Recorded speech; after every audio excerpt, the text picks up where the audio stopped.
ও ওখান থেকে কান্না করতেছে, আমি এখান থেকে কান্না করতেছি, মানে কেউ কাউকে যে সান্ত্বনা দিব সেই ধরনের বাসা আমাদের নেই। পরবর্তীতে ভাইয়া ও বললো যে আমার বাচ্চাকে আর এক সেকেন্ডও সেখানে রাখবে না, আর আমার বাচ্চার সাথে কি হয়েছে তুমি এখন কোনো কিছু বলিও না, বললে ওরা আর আমার বাচ্চাকে দিবে না। আমার মানে ফানি কেস, রেপ ফিজিক্যালি হচ্ছে না, রেপ কিন্তু পুরো জীবনটাকে করা হচ্ছে। This is a very important thing. এই ব্যাপারে আমার মনে হয় যেটা, যে এই ভিডিওটা তো সবাই দেখবেন, আমি ওই এলাকার থানার যিনি ওসি আছেন তাকে বিনীতভাবে অনুরোধ করতে চাই, ভাই এটা এই বাচ্চাদের যাতে লেখাপড়া নিশ্চিতভাবে হয় সেজন্য এই পরিবারটাকে আপনি সহযোগিতা দেন। এটা আইনের কাছে, আইন কি রায় দেবে না দেবে সেটা পরের ব্যাপার। এই যে ব্যক্তিটির বিরুদ্ধে অভিযোগ আনা হয়েছে, বাচ্চাকে কোরআনে হাফেজ বানায় একটা আদর্শ মানুষ হিসাবে গড়ানোর জন্য চেষ্টা করছি, যাতে আমার মৃত্যুর পরে আমার জানাজার নামাজটা ও পড়াইতে পারে এবং ও 10 জনের ইমামতি করতে পারে, ওর পিছনে 10 জন মানুষ নামাজ পড়তে পারে, সেই উদ্দেশ্য থেকে দেওয়া। তো ওর বাবার ইচ্ছা ছিল শহরে এনে বাচ্চাদেরকে মানুষ করা। আমাদের এখানে নিজস্ব একটা অ্যাপার্টমেন্ট আছে, তো আমরা এখানে আসছি বাচ্চাকে ভালো একটা মাদ্রাসায় দিব। শহর মানে কোনটা? চট্টগ্রাম শহর? চট্টগ্রাম, জি চট্টগ্রামে। তো সেখানে আমাদের বাসার পাশেই একই হাউজিং এ ওই মাদ্রাসাটা। তো মাদ্রাসা প্রাথমিকভাবে দেখতে ভালোই লাগছে, অন্য কিছু যাচাই বাছাই করি নেই ওদের কি আছে না আছে। তো যখন বাচ্চাকে দিছি ওনাদেরকে আবদার করছিলাম যে যেহেতু একই হাউজিং এ আমি নিয়ে এনে মানে বাসায় রেখে পড়াবো। আচ্ছা। তো ওনারা বললো যে না, বাসায় রেখে পড়াইলে বাচ্চা পড়া হয় না। যেমন ওনারা এখানে কিছু কারণ দেখাইছে, সেটা হচ্ছে যে তাহাজ্জুদের নামাজটা পড়তে পারবে না, তাহাজ্জুদের নামাজের পরে যেই জিকিরটা হয়, যেই দোয়াটা হয় সেটাও অংশগ্রহণ করতে পারবে না, ফজরের পরে যেই না মানে ওদের যেই তালিমটা হয় বা যে পড়ানোটা হয় সেটাও মিস করবে। বাসায় থাকলে দুষ্টামিটা বেশি শিখবে বা ইলেকট্রনিক্স মিডিয়াগুলা বা ফোন টোন এগুলা দেখলে বেশি ও ব্যবহার করবে, হ্যাঁ। পড়ার প্রতি ওর মনোযোগ নষ্ট হয়ে যাবে। তো ওনাদের কথা সন্তুষ্ট হয়ে আমার এই 7 বছরের বাচ্চাকে আমি মাদ্রাসায় রাখছি, বোর্ডিং 7 বছর বয়সে আপনি মাদ্রাসায় দেন? এটা তো আরো অনেক ছোটবেলায় দেয়, আমি যতদূর জানি। ওকে 2018 সালের 1 জানুয়ারিতে ভর্তি করেছি। আচ্ছা, তো এর আগে কি ও বাংলা মিডিয়ামে পড়তো? জি না, ওর আগে ও অন্য একটা মাদ্রাসা পড়তো, নুরানি বিভাগে পড়তো, মানে ওখানে হচ্ছে ওই যাওয়া আসা করে পড়তো। আচ্ছা, ওখানে হেফজো ছিল না? না, ওখানে হেফজো ছিল না, ওখানে বাংলা মিডিয়ামটার মতোই ছিল। তো এখানে দেওয়ার পরে বাচ্চা পড়তেছে, মোটামুটি ভালোই লাগতেছে। প্রায় 1.5 বছর হয়ে গেছে, বাচ্চার সবকিছু ঠিক ছিল, আমরা সন্তুষ্ট ছিলাম দেখে আমি আমার আরেকটা বাচ্চা সেখানে সেই মাদ্রাসায় ভর্তি করছি। আচ্ছা, ওর বয়স কত? আমার মেজো বাচ্চার বয়স মানে ওকেও নুরানিতে ভর্তি করছি আর কি, আচ্ছা। প্লে বিভাগে। তো ভালোই চলতেছে, কিন্তু হঠাৎ করে লক্ষ্য করলাম অনেকগুলো অনিয়ম। যেমন বাচ্চাকে যখন পড়ানোর কথা হয়েছে তখন বলছে বাংলা মিডিয়ামটা ওনারা পড়াবে। তারপর যখন এটা নিয়ে প্রশ্ন করছি, বলে যে বাংলা মিডিয়ামটা পড়লে আরবিটা সহজেও ক্যাপচার করতে পারবে না। মেনে নিলাম। তারপরে দেখলাম কয়দিন পর পর শুধু হুজুর পাল্টাচ্ছে, ম্যাক্সিমাম গার্ডিয়ান এটা খেয়াল করতেছে এবং এটা নিয়ে বলতেছে এই মাদ্রাসা হুজুর থাকে না, কয়দিন পর পর হুজুর চেঞ্জ হয়। এটা নিয়ে যখন কর্তৃপক্ষের সাথে গার্ডিয়ানরা আলাপ করছে, কর্তৃপক্ষ বলে যে বাচ্চাদের সুবিধার জন্য আপনাদের বাচ্চার স্বার্থেই আমরা হুজুর পাল্টাচ্ছি। না, সেটা করতেই পারে প্রতিষ্ঠান, সেটা সমস্যা নেই। তো ওইটা কোনো ইয়ে না। পরে একটা হুজুর দেখলাম নিয়োগ দিল, ওর বয়স হচ্ছে তখন সম্ভবত 19 কি 20 এরকম। চলতেছে, পড়াইতেছে, ছোট মানুষ, ওই হুজুরটাও ছোট, বাচ্চারা খুব সহজে মিশে গেছে, বাচ্চাদের সাথে বন্ধু বান্ধবের মতো আচরণ করছে, খুব ভালো আচরণ করতো ওই হুজুরটা। ভালো চলতেছে সব কিছু। হঠাৎ করে বাচ্চা দেখি খুব অ্যাবনর্মাল আচরণ শুরু করছে। বাচ্চা মাদ্রাসায় পড়বে না, গেলে খুব কান্নাকাটি করে, খাবার নিলে খায় না, আম্মু আমি মাদ্রাসায় পড়বো না, আম্মু আমি এই মাদ্রাসায় পড়বো না, এই মাদ্রাসা ছাড়া অন্য যে কোনো মাদ্রাসায় দাও আমি সেখানে পড়বো, এখানে পড়বো না। বাবা কি সমস্যা বলো, বলে না, না বলে শুধু মেজাজ দেখায়, শুধু কান্না করে, ওর বাবাকে ধরছে, বাবা তুমি আম্মুকে একটু বুঝাও, আমি এই মাদ্রাসায় পড়বো না, অন্য যে কোনো মাদ্রাসায় দাও বাবা পড়বো। তো ওর বাবার সাথে আলাপ করছে, আর ওর বাবা বলতেছে যে কি করা যায়, জানো কি জন্য এরকম করে। তো জানার চেষ্টা করছি, ও কিছু বলে নাই। না বলাতে ওকে বুঝাইছি যে বাবা এটা আমাদের হাউজিং এ, আর আমার যেহেতু আরো 2টা ছোট বাচ্চা আছে, ওই বাচ্চাগুলাকেও আমাকে দেখতে হয়, আমার হাজবেন্ড যেহেতু দেশের বাইরে। তো সব মিলে বাবা আম্মু তো দূরে কোথাও গেলে তোমার কোনো সুবিধা অসুবিধা হইলে দেখতে পারবে না, এখানে থাকো। কি সমস্যা বলো? বলে যে না কোনো সমস্যা না, আমি এখানে পড়বো না, আমার ভালো লাগে না এখানে, এখানে ছাড়া অন্য যে কোনো মাদ্রাসায় দাও, আমি সেখানে পড়বো। এর মধ্যে মাঝে মাঝে দেখলাম ওর শরীরে কিছু আঘাতের চিহ্ন। যখন মায়ের দাগ দেখতাম তখন ওকে জিজ্ঞেস করলে ও কিছু বলতো না। যখন মাদ্রাসার প্রধান হুজুরকে জিজ্ঞেস করতাম, প্রধান হুজুর বলতো যে জিজ্ঞেস করতেছি হুজুরকে, ওই যেই হুজুর টর্চার করছে ওই হুজুরকে ডাকে জিজ্ঞেস করলে বলতো যে ও দাঁত ব্রাশ, ওর অভিযোগ ছিল ও দাঁত ব্রাশ করে না, ওর মুখ থেকে ওর ফাইরিয়ার একটু সমস্যা আছে, ওর মুখ থেকে গন্ধ আসে, সেই কারণে ওকে এরকম টর্চার করছে।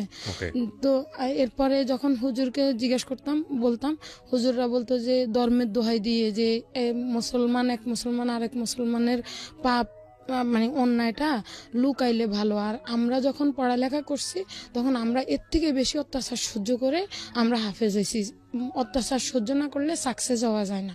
কিন্তু ওকে আপনি জিজ্ঞেস করতেন না যে বাবা কে জি। মেরেছে, কেন মেরেছে? করতাম তো। ও তো ওই যে হুজুর ওকে বিভিন্ন ভয়ভীত, পরবর্তীতে ও কি এখন বলতো জানছি আপনাকে? ও ও কি- ও কিছু বলতো না। কিছু ও বলতো না। বলতো যে এগুলো একটু নোট করেন, কারণ আমি এই অনুষ্ঠানটাকে আজ কেমনভাবে প্রেজেন্ট করছি যাতে করে বাচ্চারাই অনুষ্ঠানটা দেখতে পারে, এবং প্রত্যেকটা বাচ্চারই অনুষ্ঠানটা দেখা উচিত, কারণ তোমাদের এখানে একটা অনেক বড় ভূমিকা আছে, সেটা আমি একেবারে অনুষ্ঠানের শেষে গিয়ে বলবো। হ্যাঁ, তো ওকে যখন এগুলো বলতাম ও কিচ্ছুই বলতো না, ও শুধু কান্না করতো আর আম্মু আমি মাদ্রাসায় পড়বো না, আমাকে অন্য যে কোনো মাদ্রাসায় দাও আম্মু, সেখানে পড়বো। চোখের যেটা আমি দেখতে পাচ্ছি এরকম টানা, এটা কি দিয়ে মেরেছে? বেত দিয়ে। বেত দিয়ে? জি। প্যাদ দিয়ে চোখে মারতো?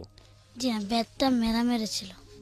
মানে এরকম ভাবে ঢিল দিয়েছিল, জি। সেটা এসে তোমার চোখে লেগেছে? জি। ভয়ঙ্কর অবস্থা, এটা ভয়ঙ্কর থেকে আমার বাচ্চার চোখটা নষ্ট হয়ে যেত। হ্যাঁ, ডেফিনেটলি ডেফিনেটলি ডেফিনেটলি। এবং এটা একেবারে, এটা যদি ইচ্ছাকৃত না হয় তাহলে এই পজিশনে এই আঘাতটা পড়ে না। শুক্রবারে যখন ওর জামা কাপড়, নোংরা জামা কাপড়গুলো আনতে যাইতাম, হুজুর বলতো যে আমি ধুয়ে দিছি। বেশ কয়েকদিন শোনার পরে আমি বললাম যে আপনি যে ওর জামা কাপড় ধোন, এটা তো আপনার কাজ না, আপনি তো ওস্তাদ। Right. আমার জানা মতে শিক্ষক গুরুর মর্যাদায় আমি যেই জিনিসটা পড়ছি সেটা হচ্ছে যে ছাত্র শিক্ষকের কাজ করে, ছাত্র শিক্ষকের খেজমত করে, কিন্তু শিক্ষক কখনো আমি দেখি নাই যে ছাত্রের জামা কাপড় ধুয়ে দেয়। আপনি এটা করবেন না। তো উনি বলে যে সমস্যা নাই, ও যখন ওরকে আমি গা ডলি গোসল করাই দিই, তো তখন আমি আমার জামা কাপড়ের সাথে ওর জামা কাপড় ধুয়ে দিই।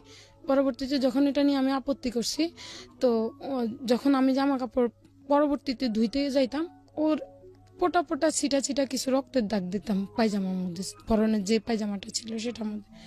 যখন ওকে এই ব্যাপারে জিজ্ঞেস করতাম, আমার তো মা, আমি তো আমার বাচ্চার সাথে সবকিছু খোলামেলা বলতে পারি না, তো ওকে যখন জিজ্ঞেস করতাম ও বলতো যে আম্মু, রক্তের দাগ সম্পর্কে জিজ্ঞেস করলে ও বলতো যে আমার পায়খানার রাস্তা চুলকায়, সেখান থেকে এরকম হয়। তো মনে করতাম যে কৃমির সমস্যা, কৃমির ওষুধ খাওয়াইতাম। আবার মাঝে মাঝে ওর ওস্তাদ ও ফোন করে বলতো যে ওর শরীর ব্যথা করতেছে, জ্বর জ্বর আসতেছে, যেহেতু ও আবাসিকে থাকতো তো সবকিছু তো দেখতাম না, তো নাফা খাওয়াই দিত, নাফা এক্সট্রা খাওয়াই দিত, বা এই টাইপের কিছু 2-1টা ট্যাবলেট খাওয়াই দিত। ওই রকম বুঝতাম না আসলে ব্যাপারটা, মনে করছি হয়তো বা বাচ্চা যেটা বলছে সত্য কথা বলছে। ও যখন খুব ঝামেলা শুরু করছে তখন ওর বাবার সাথে আমি ঘটনাটা শেয়ার করছি। ওর বাবা যখন জানতে চাইছে তখন ও বাবাকেও কিছু বলে নাই, শুধু এটা বলে আমাকে অন্য কোনো মাদ্রাসায় ভর্তি করলে আমি যে কোনো মাদ্রাসায় আমি পড়বো, শুধু এই মাদ্রাসা ছাড়া। পরে একদিন ও বিকালবেলা নাস্তা নিয়ে গেছিলাম ওর জন্য, নাস্তা নিয়ে গেছিলাম, আর পরে ও আমাকে জড়াই ধরি খুব কান্না করতেছে, আম্মু তুমি আমাকে এই মাদ্রাসার থেকে নিয়ে যাও, না হলে আমি মরে যাব, আম্মু তুমি নিয়েই যাও আমাকে। তো কি হয়েছে বাবা? বলে যে আম্মু আমি তোমাকে অনেক বড় একটা কথা বলবো আম্মু, এখানে বললে আমাকে ওরা মেরে ফেলবে, আমাকে ওরা বাঁচতে দিবে না, আম্মু তুমি আমাকে বাসায় নিয়ে যাও, মাদ্রাসার থেকে নাম কেটে নিয়ে যাও।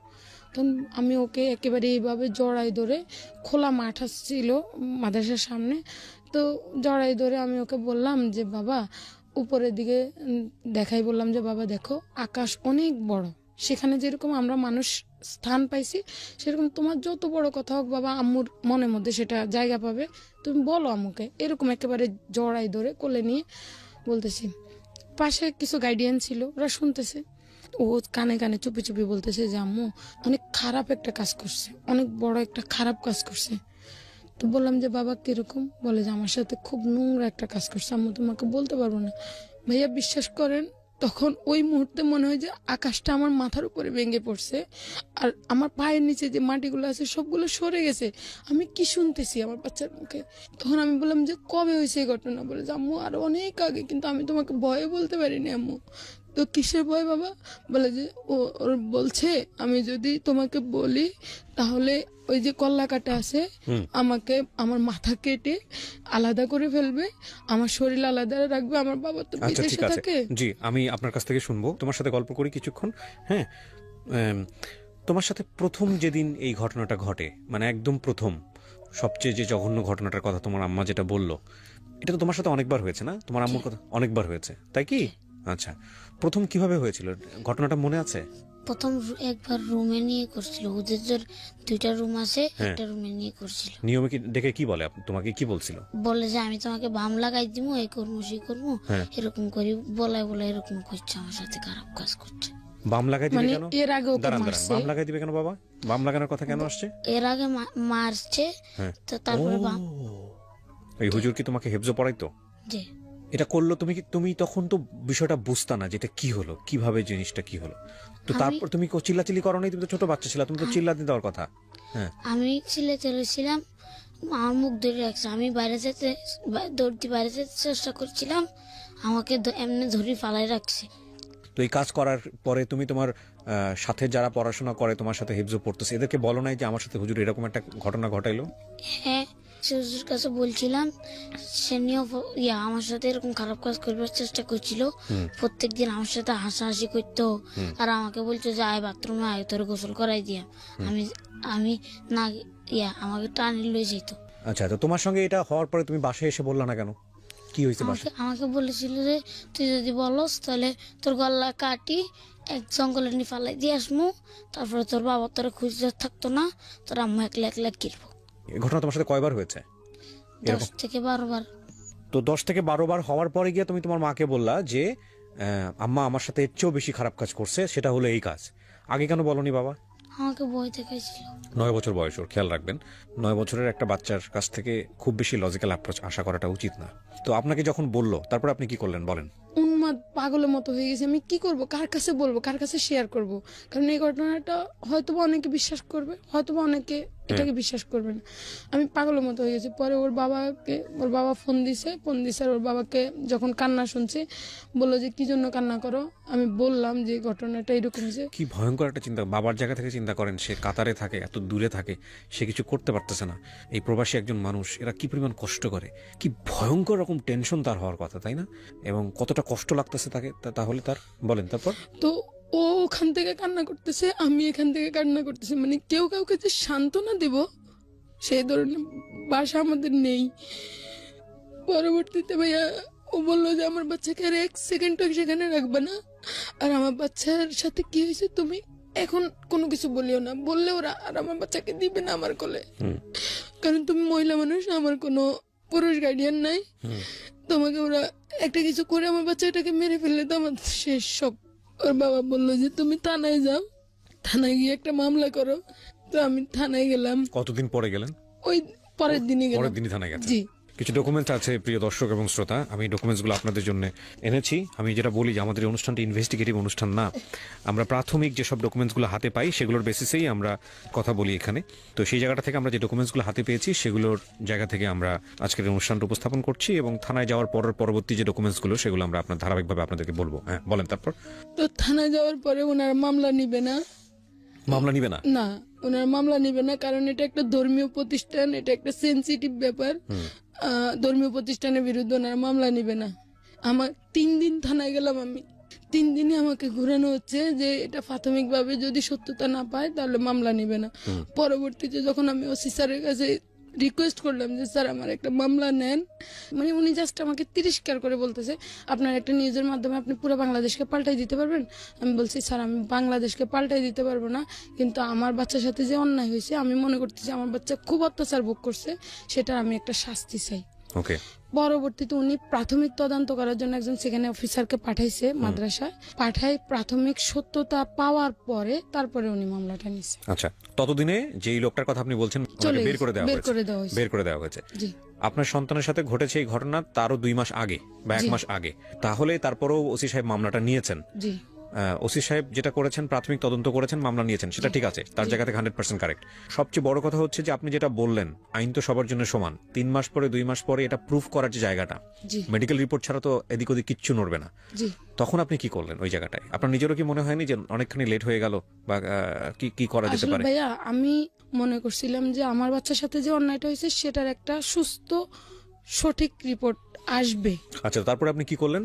ওসি নিল তারপরে মামলা। ও থানা থেকে ওর একটা 22 ধারা জবানবন্দির জন্য কোর্টে পাঠানো হলো, আচ্ছা, আর একটা মেডিকেল করার জন্য মেডিকেলে পাঠানো হলো। 22 ধারায় যে জবানবন্দি, সেটাতে তুমি ও শুধু একা ছিল না, সাথে আপনিও ছিলেন? ও একা ছিল, ওকে শুধু এলাও করছে, আমাকে এলাও করে আপনাকে এলাও করেনি। অপ্রাপ্ত বয়স্ক হলে কোনো একজন অভিভাবক সাথে থাকার কথা না?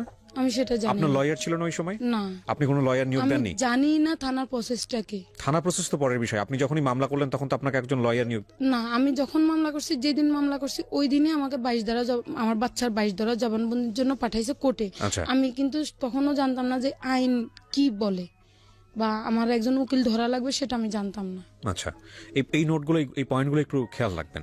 কজ বাংলাদেশে এই রেপ যে ব্যাপারটা, চিন্তা করে দেখুন, ঢাকা বিশ্ববিদ্যালয়ের পড়ুয়া একটা মেয়ে, সে তার ক্যাম্পাসে নিরাপদ না। আমি মানে আজকের এই যে জীবন গল্পটা, সেটা কোনো প্রতিষ্ঠানের বিরুদ্ধে নয়, সেটা কোনো ধর্মীয় জায়গা থেকে কারো দিকে কটাক্ষ করা নয়, বরং আমরা বলতে চাচ্ছি এই জায়গাটাই যে পাষণ্ড বর্বর অমানুষ কিংবা শয়তানরূপী মানুষ সেটা যে কোনো জায়গাতেই থাকতে পারে। সে যে লেবাসই থাকুক না কেন, যাই হোক না কেন, তাকে বিচারের আওতায় আনতে হবে, আইনের আওতায় আনতে হবে, এবং সেখানে সব শ্রেণীর মানুষদেরকে সহযোগিতা করতে হবে। যাই হোক, আমরা আরেকটু সামনের দিকে আগাতে চাই। তো কি হলো মামলা করার পরে, কি দাঁড়ালো একটু বলেন তো? মামলা করার পরে আয়ু আমার সাথে আর যোগাযোগ করতেছে না। আসামির অবস্থান বা আসামি অ্যারেস্ট হয়েছে কিনা, আমার একটাই আসামি, সেটা অ্যারেস্ট হয়েছে কিনা সেটাও জানতে পারি নাই। মেডিকেল রিপোর্ট আসছে কিনা সেটাও জানতে পারি নাই। তো যখন এরকম অসহযোগিতা পাইছি, আমার মামলাটা হয়েছে 5/9/2019-এ। তো প্রায় 1.5 মাস অপেক্ষা করে 20/10/2019-এ আমি থানায় গেলাম। থানায় গিয়ে ওসি স্যারের কাছে গেলাম। যখন ওনাকে জিজ্ঞাসা করছি, উনি আমাকে বলতেছে যে আপনি মেডিকেল রিপোর্ট দিয়ে কি করবেন, সেটা তো আপনার কোনো কাজ নেই, এটা আমাদের দরকার, আমরা আনবো। তারপরে হচ্ছে আসামির কথা জিজ্ঞাসা করছি, আর উনি বলে যে আসামি তো পলাতক, ও দেশের বাড়ি ময়মনসিংহ, আমি সেখানে ঠিকানা ভেরিফিকেশন করছি, ঠিকানা ঠিক আছে, আমরা খবর লাগাইছি ওকে খোঁজার। যদি আপনার কাছে, উনি উল্টা আমাকে প্রস্তাব দিল, যদি আপনার কাছে কোনো রকম আসামির অবস্থান সম্পর্কে জানেন কোথাও, তাহলে আপনি আমাদেরকে বলিয়েন, জানেন। আচ্ছা, আমি কয়েকটা প্রশ্ন করি আপনাকে। আপনি আসামিকে এখন পর্যন্ত ধরাতে পারেননি? জি না। 1, 2 নম্বর হচ্ছে যে আপনার বাচ্চার স্কুলের কি অবস্থা, মানে পড়াশোনার কি অবস্থা? ওর পড়ালেখা, শুধু ওর না, আমার 3টা বাচ্চাই স্কুলে যাওয়ার উপযুক্ত। একটা বাচ্চা ভর্তি করায় না, কিন্তু 2টা বাচ্চা তো ওই মাদ্রাসায় পড়তো। ওই ঘটনার পর থেকে আমার 2টা বাচ্চা, মূলত আমার সবগুলো বাচ্চার লেখাপড়া বন্ধ। আমার বাচ্চাদের লেখাপড়া বন্ধ, আমার বাচ্চাদের জীবনে কোনো নিরাপত্তা নেই। তো যাই হোক, আমি আসলে যেটা বুঝতে পারছি যে আপনার এই চার্জশিট বা সমস্ত কিছু দেখে, যেটা আমি বলি মেডিকেলি এখানে নেগেটিভ বলেছে 1, 2 নম্বর যেটা, সেটা হচ্ছে যে মেডিকেলি যে নেগেটিভ বলেছে সেটার পিছনে আমার কাছে যেটা মনে হয়, আমার ক্ষুদ্র জ্ঞানে, যে অনেক বড় একটা কারণও আছে, কারণ অনেক দেরি হয়ে গেছে, সে কারণেও হতে পারে। আমি ঠিক জানি না যে রেপ হয়ে যাওয়ার অনেক পরে গিয়ে সেটা মেডিকেলি প্রুফ করার কোনো সুযোগ থাকে কিনা, এটা ডাক্তাররাই খুব ভালো বলতে পারবেন, বাট আমার হাতের কাছে যেগুলো আছে সেগুলো আমি যেটা দেখতে পাচ্ছি নেগেটিভ 1। আর 2 নম্বর হচ্ছে এখানে অনেকগুলো সাক্ষী আছে, এখানে অনেকগুলো সাক্ষী, এবং সেই সাক্ষীর আমি তো দেখতে পাচ্ছি সবাই হচ্ছে পজিটিভ জবানবন্দি দিয়েছে, যে ম্যাক্সিমাম কি নেগেটিভ জবানবন্দি দিয়েছে। মাদ্রাসার আমার যে মূলত আমার পক্ষে 2জন সাক্ষী ছিল, ওরা মাদ্রাসার বাচ্চার গাইডিয়ান, ওনাদেরকে আমার চার্জশিট থেকে বাদ দেওয়া হয়েছে, আমার পক্ষে সাক্ষীদেরকে। আর যে সাক্ষীগুলো 6জন সাক্ষী, তার মধ্যে একজন আমার বোন, আর বাকি 5জনই হচ্ছে মাদ্রাসার পক্ষের লোক। তারা কি করেছে? তারা আপনার সন্তানের পক্ষে বলেছে না বিপক্ষে বলেছে? বিপক্ষে বলছে। বিপক্ষে বলেছে। এবং আমার যে 2জন সাক্ষী ছিল, ওই 2জন সাক্ষীকে এই চার্জশিট থেকে বাদ দেওয়া হয়েছে। এই মামলাটা চার্জশিট হয়ে গেছে, এবং এই মামলাটা আসামি অ্যারেস্ট হয়নি। আর আসামি আদৌ অ্যারেস্ট হবে কি হবে না সেটা তো পুলিশের উপর নির্ভর করছে, বিচারে জাস্টিস হবে কি হবে না সেটা কোর্টের উপর নির্ভর করছে। আমরা দুটো প্রতিষ্ঠানের উপরই আমাদের আস্থা রাখতে হবে, এবং আস্থা রেখে সামনের দিকে এগিয়ে যেতে হবে। বাট এই ভদ্রমহিলা যে আজকে চিটং থেকে এসছেন তো না, জি চট্টগ্রাম থেকে কষ্ট করে এই যে ঢাকাতে আসলো স্টুডিওতে গল্পটা বলার জন্য, সেটা কেন এসছে একটু জিজ্ঞেস করি ওনাকে, আপনি কেন আসলেন এই গল্পটা বলার জন্য? ভাই, আমি চরম পর্যায়ে অপমান অবহেলা কোনো কিছুই পাই নাই। আইনের দ্বারস্থ হই, আইনের পক্ষ থেকে কোনো রকম সহযোগিতা তো পাই নাই। বিভিন্ন পর্যায়ে বিভিন্ন ঊর্ধ্বতন পর্যায়ে আমি বিভিন্ন অপমান পাইছি। আমার নির্যাতিত শিশুর সামনে আমাকে মানসিক নির্যাতন করা হয়েছে। 3টা বাচ্চার লেখাপড়া বন্ধ হয়ে গেছে। This is not a funny case. Rape physically হচ্ছে না, রেপ কিন্তু পুরো জীবনটাকে করা হচ্ছে। This is a very important thing. এই ব্যাপারে আমার মনে হয় যেটা, যে এই ভিডিওটা তো সবাই দেখবেন। আমি ওই এলাকার থানার যিনি ওসি আছেন তাকে বিনীতভাবে অনুরোধ করতে চাই, ভাই এটা এই বাচ্চাদের যাতে লেখাপড়া নিশ্চিতভাবে হয় সেজন্য এই পরিবারটাকে আপনি সহযোগিতা দেন। এটা আইনের কাছে, আইন কি রায় দেবে না দেবে সেটা পরের ব্যাপার। এই যে ব্যক্তিটির বিরুদ্ধে অভিযোগ আনা হয়েছে সে ব্যক্তিটি আদৌ এই কাজ করেছে কি করেনি সেটা কোর্ট প্রমাণ করবে। কিন্তু বিচারের জন্য আমি থানার কাছে যাব, বিচারের জন্য আমি কোর্টের কাছে যাব, সেটা আমার নাগরিক অধিকার। সেই কাজটি করার ফলে যদি আমার সামাজিক সমস্যা হয় সেটাও কিন্তু রাষ্ট্রীয় দায়িত্বের মধ্যেই পড়ে, যাতে করে সামাজিক সমস্যা না হয়। ততটুকু এনশিওরিটি, ততটুকু নিশ্চয়তা আপনারা দেবেন, এটা আপনাদের কাছে আমাদের বিনীত অনুরোধ। আর আমি শুধু আপনাদের শেষে দুটো কথা বলতে চাই, যে আজকে বাচ্চা যারা আছে তারাও ভিডিওটা দেখবে। তোমাদের সবাইকে বলি একটা জিনিস, সেটা হচ্ছে এটা গোপন করার মতো কোনো বিষয় না। হ্যাঁ, তোমার পরিবারের মধ্যে, স্কুলে, কোথাও, কোনো প্রতিষ্ঠানে, পরিবারের মধ্যে আত্মীয় স্বজন যে কেউ হোক না কেন, যদি কখনো তোমার মনে হয় তোমার সাথে এমন কোনো আচরণ করছে যেটা তুমি নিতে পারতেছো না, যেটা খুব লজ্জাজনক, যেটা তোমাকে খুব বিব্রতকর অবস্থায় ফেলে দিচ্ছে, যেটা তোমার ভালো লাগছে না, অবশ্যই তুমি পরিবারে তোমার বাবাকে কিংবা তোমার মাকে এটা জানাবা। পরিবারের সেই সদস্যটাকে তার অতি দ্রুত জানাবা, যাতে করে একটা ব্যবস্থা নেওয়া সম্ভব হয়। নইলে কি হবে জানো, তোমার সাথে এরকম অন্যায় করছে, এরপর তোমার বন্ধুর সাথে করবে, তোমার বান্ধবীর সাথে করবে, আরেকজনের সাথে করবে। তোমরা যদি মুখ বন্ধ করে থাকো, একের পর এক এই ঘটনা ঘটতেই থাকবে। সুতরাং তোমরা অবশ্যই এটা জানাবে। শেষ হলো এখানে আমরা যার গল্প আজকে শুনলাম। আমরা নাম পরিচয় সমস্ত কিছু গোপন রেখেই গল্পটা এখানে প্রচার করেছি। প্রিয় শ্রোতা, এই পর্যায়ে আরেকটি গল্প আপনাদের সামনে হাজির করতে যাচ্ছি, যেই গল্পটি অন্যরকম একটা প্রশান্তির মধ্য দিয়ে আপনাদেরকে নিয়ে যাবে। একই সাথে আমার আর্জি আছে আপনাদের সবার প্রতি, শেষ পর্যন্ত আপনারা মনোযোগ দিয়ে শুনবেন। জি, নামটা বলুন প্রথমে। আমার নামটা ওয়াসিম। ওয়াসিম, বয়স কত আপনার এখন? বয়স 36 বছর। 36 বছর চলছে। চলেন শুরু করি। ছোটবেলা থেকে যেখান থেকে মনে আছে বলেন, গল্পটা বলেন, আমাকে বলেন। আমি যখন নাকি হইলাম, আমার আব্বা ভালো সুস্থ।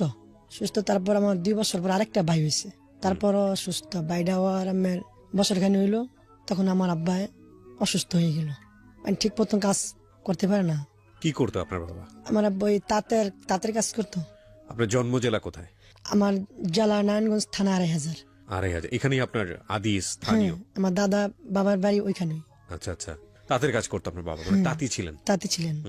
তখন উনি অসুখ আরম্ভ হয়ে যায়, তখন উনি কাজ করতে পারে না। আমার বয়স 3, আমার বাইরের বয়স 1। তারপর অনেক দুজন, বাপ মা 2জন, আমরা ভাই 2জন, 4জন। এখন আব্বাও কাজ করতে পারে না, কি করব? তারপর আমার আম্মা মানুষের বাড়িতে কাজ করে। দিন যাবত এমনি এমনি এমনি এমনি কাটতেছে, মানুষের বাড়িতে কাজ করে। কাজ করার পরে মনে করেন সারাদিন মানুষের এই ধান ভাড়া বাঁধে না, ওই ধান ভাড়া বান্ধা রাতে 2 ভাত আনে বা 2 চাউল দেয়, ওটাই নিয়ে আমাদের খায়। তখন মানে আপনার বাবা ঘরে বসে পড়া, মানে একদিন কাজ করলে উনি আর করতেই পারে না, একদিন কাজ করলে ওনার অসুস্থ আর বেশি বাইরে যায়। তারপরে মা বলে, থাক আপনি আর কাজ করেন না। আমি যেহেতু আমার জানো তো বালা, মানুষের বাড়িতে কাজ করেই আমি আপনার পলাই তালার মাল সেনাইব, আমার আর তো অভাব থাকবে না। তখন মানে ছেলে দুটো বড় হবে, আমার তখন আর অভাব থাকবে না, আমি মানুষের বাড়িতে কাজ করে আমি আপনারা খাবো, ছেলে দুটো দিয়ে আল্লাহ মানুষ করা জানি, আল্লাহ বাসা রাখলি চল, এটা আমার মা বললো। তারপরে এরকম ভাবে চলতেছে। তখন আমার আস্তে মানুষ 5 বছরের মানুষ স্কুলে যায়, তখন আমি স্কুলে যাওয়ার চিন্তা ভাবনা, মানে যাইতাম, দেখুন যাইতে পারতাম না। যাইতাম স্কুলে গেলে আপনার মানুষ ওই অন্য ব্লগের পোলাবাইতে হারা, ওই টাইমে তো 1 টাকা 2 টাকা অনেক দাম ছিল, ওদের বাপায় 2টা টাকা দিত। তা আমি মনে করেন যে ওই টাইমে তো বাপায় দিতে পারে নাই, মায়ের মানুষের জায়গা কাজ করছে, একটা পোলাপাইতে পিন্দা ওই যে পুরান হাফ প্যান্ট শার্ট থাকে না, প্যান্ট, ওগুলা দিয়ে দিতে আমি ওগুলা পিনতাম। মানে মায়ের কাজ করে খাওয়াবো না, আমাদেরকে জামা কাপড় পিন্দাতে পারে না।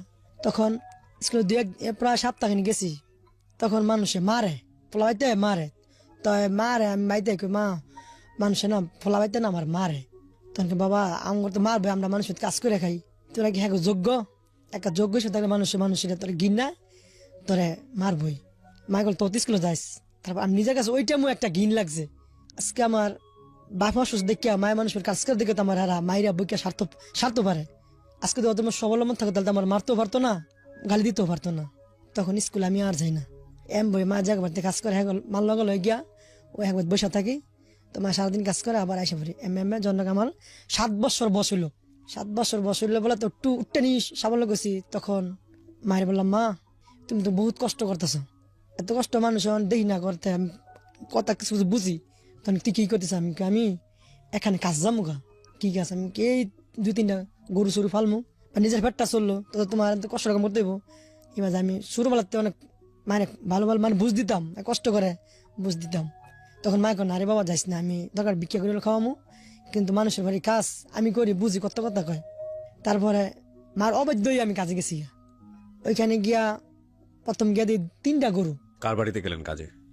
আমাদের পাশের এক পুকুর বাড়িতে। মানে আচ্ছা, কোন ক্লাসে পড়তেন ওই সময় আপনি? ওই যে মানে পড়ি না ওগুলো, আমি ক্লাস 1-এ শুডু 1 না, আগে সুডান ছিল, আচ্ছা সুডান পরে 1-এ ভর্তি হয়, ওইটা মাত্র গেছি, ওদের সাথে আসতাম যাইতাম। আচ্ছা আচ্ছা ঠিক আছে, ওদের বাড়িতে গেলাম, এমন একজন লোক কয় আমি ভাই আমার কাম দিয়ে দে, কাকা কইতাম কাকা আমার কাম দিয়ে দেন, আমি না কষ্ট করি ঠিক মতো পেট ভরে ভাত খাইতে পারি না, মানুষের বাড়িতে কাজ করলো তো তোকে ভাত পেট ভরে খাইতে পারি, যাবি? আমি কে হ।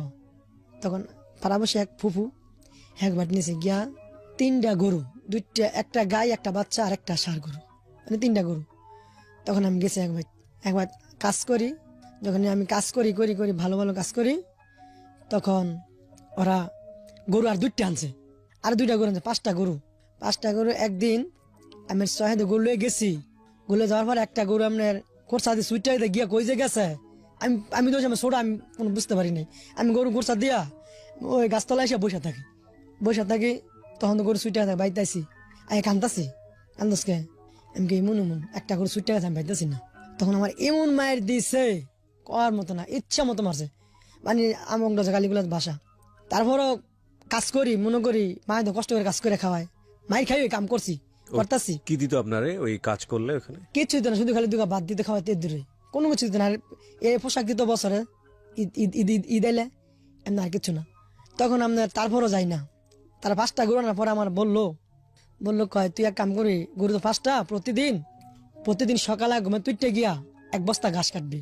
এই গল্পটা শুরু হয়ে গেছে, এখানে শুধু একটা কথা বলি, মানে আমার যদি সুযোগ থাকতো, মানে আমার যদি এরকম হতো যে না আমার হাতে এটা আছে, তাহলে আজকের এই গল্পটা পরিবারের সব বড় ছেলেদেরকে আমি শোনাতে বাধ্য করতাম। ইনফ্যাক্ট মানে যদি আমার হাতে সুযোগ থাকতো, তাহলে আপনি বুঝতেই পারছেন এই গল্পের ইম্পর্টেন্সটা কতটুকু। মানে সব সন্তানদেরকে আমি বাধ্য করতাম এই গল্পটা শোনার জন্য। চলেন বলেন, তারপর গরু নিয়ে বলছিলেন। হ্যাঁ, তারপর ঘাস কাটছি একদিন, ওই দিন পরের দিনে মানে বৃহস্পতিবার দিন গরু কিনছে, শুক্রবার সকাল থেকে ঘাস কাটি। একদিন রাতে এমন জ্বর, তো ঘাস তো কোনো সময় কাটি নাই, 1 বছর যাবত গেল গা, 3টা গরু ফেলছি, 1 বছর পরে গিয়া 2টা গরু বাড়াইলো, তো ঘাস কাটার পরে এমন জ্বর আইছে রাত্রে, আপনার ভোর রাত্রে ওরা লাগে, ওইটা গরুর গোয়াল ঘর এগুলি পরিষ্কার করানো লাগে, গোবরটা ফালাইয়া বসে গরু মুর বাইরে পানি খাওয়ানো লাগে। তো ওই দিন উঠতে পারি না, ওই দিন অনেক মায়ের দূর করছি, জানতাম বাসা। তখন আমি বললাম দেখেন আজকে গরিব হয়েছি পেটের দায়, কিন্তু আপনার যদি আমার বাজে এরকম যদি অত্যাচার করেন তাহলে আপনাকে আল্লাহ সইবে না। আমি বুঝো না, আমার বয়স মাত্র আপনার 7 বছর আছে, 1 বছর হয়েছে 8 বছর। তখন ওই মহিলাটা ভালো ছিল, মহিলা থাও কর সামনে দিয়ে মনে হতো না, আমি কন মনে হইলে কেমন হইব, ফুফা যদি মন করে কেমনে কাজ করবো, অনেক গালিগালাজ করে, আরো তো মানুষের কাজ করে, হারা তো কয় তুই যে কাজ করস এরকম কোনো কামলা 10,000 টাকা দিয়ে কামলা রাখলে তো কাজ করবো না, তুই যে কাজ করস। আমি ভাই কি করবো, গরিব বসে তো কাজ করে খাইতে হইব, যদি আজকে ভাবে সুস্থ থাকতো তাহলে তো আমার ইমান পরিশ্রম করতে হইতো না, মার বাসা বাড়িতে কাজ করতে হইতো না। তাই এইটা বুঝা ভাই আমি কাজ করতেছি না, কয় কি, তখন আর ঘিন মারে, এবার আরেক জায়গায় কাজ নাই ওখানে দেখ গিয়া আমি কেন শিরপত্র মাইছে এখনই তাই। তারপর পরে প্রতিদিন সকালে ঘাস কেটে পানি খাদা বইরা পানি দেওয়া লাগে। আবার কয় প্রতিদিন সন্ধ্যাবেলা গরু আইন না, আশেপাশে যে বাড়ি আছে করতে ফ্যান বাতের মার টোকাই না গরু খাদার মাঝে রাখতে হয়। যাক এডিও করার পরে তারপর রয়েছি এত কিছু পর রয়েছে। তারপরে একটা মেয়ে হয়েছিল, মেয়ে হয়েছে, তখন মেয়ে দে হওয়ার পরে আপনার এই প্রস্রাব করে পায়খানা করে যে ডোমাসুমাগুলি ওরই দোস্ত আমার দোয়াইতো, তখন আমি আর সহ্য করতে পারলাম না। এমনি এমনি আরো বছর দিক গেল গা, তখন আমি আর সহ্য করতে পারি না। তখন আমি বাইতালাম, মা আমি কাজ করে দুঃখ নাই, কিন্তু লাস্টে আমার হ্যাঁ করে দেহারা দামারে এই যে একটা মাই হয়েছে, হ্যাঁ মাইয়ার প্রস্রাব পায়খানার ডোমাটা আমি আমার পুষ্কুন থেকে দোয়া নাই শীতের মধ্যে। তখন মাইকু লাইফর তখন কয়েছে 3 বছর থাকলে আমার কিছু টাকা দিব, ওই জন্য কাজ করে ওই জন্য কাজ করে গেলাম। কোথাও 5,000 টাকা দিব মনে 3 বছর কাজ করলে আমি 5 টাকা এক মনে অনেক কিছু করান যায় ওই টাইমে। তখন 3 বছর শেষ করে আইছি, বাড়িতে আইছি, মার কাছে বইলা আই পড়ছি। তখন আসছি আমাদের মসজিদের এক ইমাম সাহেব, ওনার বাড়ি বরিশাল, তো কান্তাছি বাড়িতে কান্তাছি, তখন উনি আমাকে বাড়িতে যায় পাশে মসজিদ আর কি, কিরে আসিম কান্দসকে। তখন আমাকে হুজুর ইমুন ইমুন হ্যাঁ না করে না করছে কামড়ে তো হ্যাঁ কাছে গেছে, গরু ভালো লাগে কাছে গেছে, আর ফুফু গো বাইত ও সেই বাড়ি আর ফুফু গো বাইত কাছে গেছে। তখন কি কয় না অনেক অত্যাচার করতেছে, হ্যাঁ রে এখানে থাকবো না। তখন হুজুরে বললো আসিম তুই এক কাজ কর, তুই আমার লগে ল।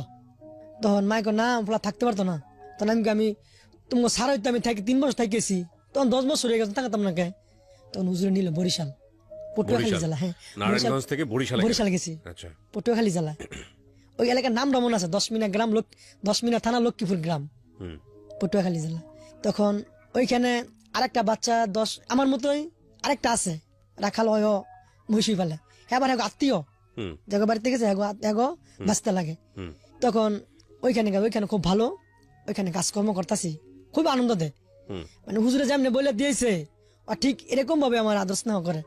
তাহলে বেশি কোনো কাজ নাই, ওখানে খুব খাওয়ায় ভালো, পিন্দায় ভালো। ওরা আবার বছরে 2,500 টাকা করে দিত, প্রতি বছর 2,500 টাকা, খাওয়া দাওয়া কাপড় বানানো সব ওরাই দিত। তখন এরকম করতে করতে ওরা নিজের মনে হয়ে গেছি, তখন ওরা বলে তুই এক কাম কর। তখন হুজুরে হুজুরে আমার কথা সীমাবদ্ধি করে, তো উনি আবার 6 মাস পরে আবার দেশে যায় না, কি আসিম তোরা কোনগুলো আমার কাছে বলিস।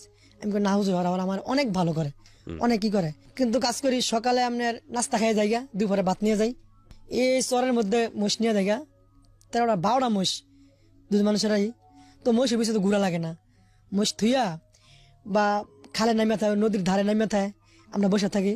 আবার বিকাল টাইমে আসরের পর আবার সুন্দর বাইতে পারি, মানে মোষ চড়াতে না? হ্যাঁ হ্যাঁ মোষ রাখতাম, বরিশাল গিয়ে মোষ রাখতাম। তখন ওইখানে আবার গরু গোয়াল করে বাইন্দা সুন্দর রাতে আরামসে ঘুমাইতাম। ওইখানে দিন যেমন করছে ভালো 7 বছর। তখন এর মধ্যে একজনে বললো তুই আমার দেশ থেকে তুই যাবি না। আমি কি আজীবন কি আমার দেশে থাকতে পারবো? আমার বাড়ি হলো ঢাকা ডিস্ট্রিক্ট, আমি কি থাকতে পারবো? কয় না তোরা তুই কাজকর্ম করছিস ভালো। আমি দেখেন আমি এমন একটা নিজের আত্মীয়র বাড়িতে কাজ করছি, আমাদের দেশে এত অত্যাচার করতো, মুখের বাসা নাই, ঠিক মতো খাওয়ানো দেয় নাই। আর আপনারা আমাদের কোনো দেশের না, কোনো রক্তের না, কোনো কিচ্ছু না, আপনার আমার এত এত আপন করে নিলেন, আমার কাছে এটা আমি আলহামদুলিল্লাহ। আমি বলতেছি ওরা কয় তা আছে তো তাই দেশ না। তখন 7 বছর কেটে গেল ওইখানেই, বছরে বছরে আমাদের হুজুরেতে যায়, হুজুরের থেকে টাকা আমি দিয়ে দিই, আমি আইও নাই, বাইতে আই না। আমি 7 বছর একদিন খেলাইছিলাম, একদিন আসছি। তখন 7 বছর লাস্ট পরে বাড়ি থেকে খবর গেছে আমার ভাইটা, ছোট যে ভাইটার, ওর আপনার ক্যান্সার হয়েছে। হুজুরে খবর করছে, হুজুরে গেছে, কাসিম তোর ভাইতে ক্যান্সার হয়েছে, তুই কি করবি? ও ভাইয়ের বয়স কত তখন? আমার ভাইটার বয়স তখন আমার হলো 17, ওর হলো গিয়া 14 বছর। আচ্ছা। তখন গিয়া 2003 সালে হ্যাঁ এটা ওর এই ক্যান্সারটা হয়েছে, ওকে 2003 সালে। তখন আমি তারপরে আমি হুজুর আপনার লগে আমি যাবো, তার হুজুর আমার নিয়ে এলো। ওরা করছে কি আমার প্রায় টাকা দিও, মানে বছর বছর 2,500 টাকা দিও, এর মধ্যে আর আমার ওই কথা শুই না 5,000 টাকা বেশি দিয়ে দিছে। কসিম যাও। আপনার ভাই কি করতো এই সময়? ওটা আমার মায়ের মানুষের বাসায় বাড়িতে কাজ করতো। আপনার মা মানুষের বাসায় কাজ হ্যাঁ, করতো? বাড়িতে। আপনার যে ভাইয়ের ক্যান্সার ধরা পড়লো ও কি করতো? ও ছোট, তখন ওই আপনার মানুষের সুতা পরে না, এই কাপড়ের সুতার কাজ করতো। আচ্ছা, ওই কাপড়ের সুতার কাজ করতো। আপনার বাবা তখন ঘরে বসা? ঘরে বসা, হ্যাঁ একদম ঘরে বসা। 2 ভাই আপনারা 2 তখন? ভাই। আচ্ছা, তারপর? 2 ভাই। ও তার মধ্যে একটা কথা রয়েছে তো, আবার একটা বোনও ছিল তো আমার। ওই সময় একটা বোন হয়েছে? হ্যাঁ হ্যাঁ হ্যাঁ, বোন সবার ছোট? বোন সবার ছোট। আচ্ছা, বোন সবার ছোট, বোনের কথা বলি নাই, বোন সবার ছোট। তখন বোনও আছে। আপনাদের জন্য একটা গুড নিউজ, সেটা হচ্ছে জীবন গল্প পার্ট 2। এই বইটি বাজারে চলে আসছে খুব শীঘ্রই, ফেব্রুয়ারি মাসকে কেন্দ্র করে 21শে বইমেলায় আপনারা এটা পাবেন। যারা তারও আগে হাতে পেতে চান, অ্যাডভান্স বুকিং দিতে হবে। অ্যাডভান্স বুকিং এর জন্য আপনাদেরকে কল করতে হবে এই নাম্বারে 09611262020। আমি আবারও বলছি 09611262020। বইটির মূল্য ধরা হয়েছে সর্বসাকুল্যে 200 টাকা, এবং এবারের বইয়ের স্পেশালিটি হচ্ছে এই গল্পে কিছু, মানে এই বইয়ে কিছু গল্প থাকবে যে গল্পগুলো রেডিওতে প্রচার করা হয়নি বা কখনোই হবে না। সো গ্র্যাব ইট। যারা অগ্রিম অর্ডার দেবেন তাদের কাছে বইটা পৌঁছে যাবে খুব দ্রুত। তারপরে আমি বাড়িতে আসলাম। বাড়িতে আসার পরে এখন কি করি, খালি টাকা লাগে। এখন কি করি, তার বাড়িতে আমার মাসে খানি গেছে গা। আমার বাপে অসুস্থ, বাপে এত অসুস্থ শরীর নিয়ে উনি কাজ করতে যায়। একদিন কাজ করলে 70 টাকা 80 টাকা করতে পারে, মানে কাজ সুস্থ থাকলে 150 টাকা 200 টাকা কাজ করতে পারতো। এই বাদে কাজ করতো হাত লড়াইয়া।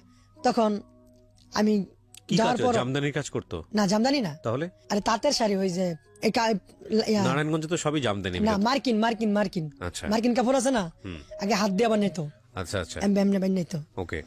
তারপরে কষ্ট দেখতেছে, ঠিক মতন মা কাজ করে, মানুষের বাড়ি কাজ করতে করে, দিলে খাই না দিলে খাই না। তখন আমি কান্তাছি এরকম বাড়ি পাশে বইয়া কান্তাছি। এইটা তো 3 সালে অসুখ হয়ে এইটা আমি কান্তাছি।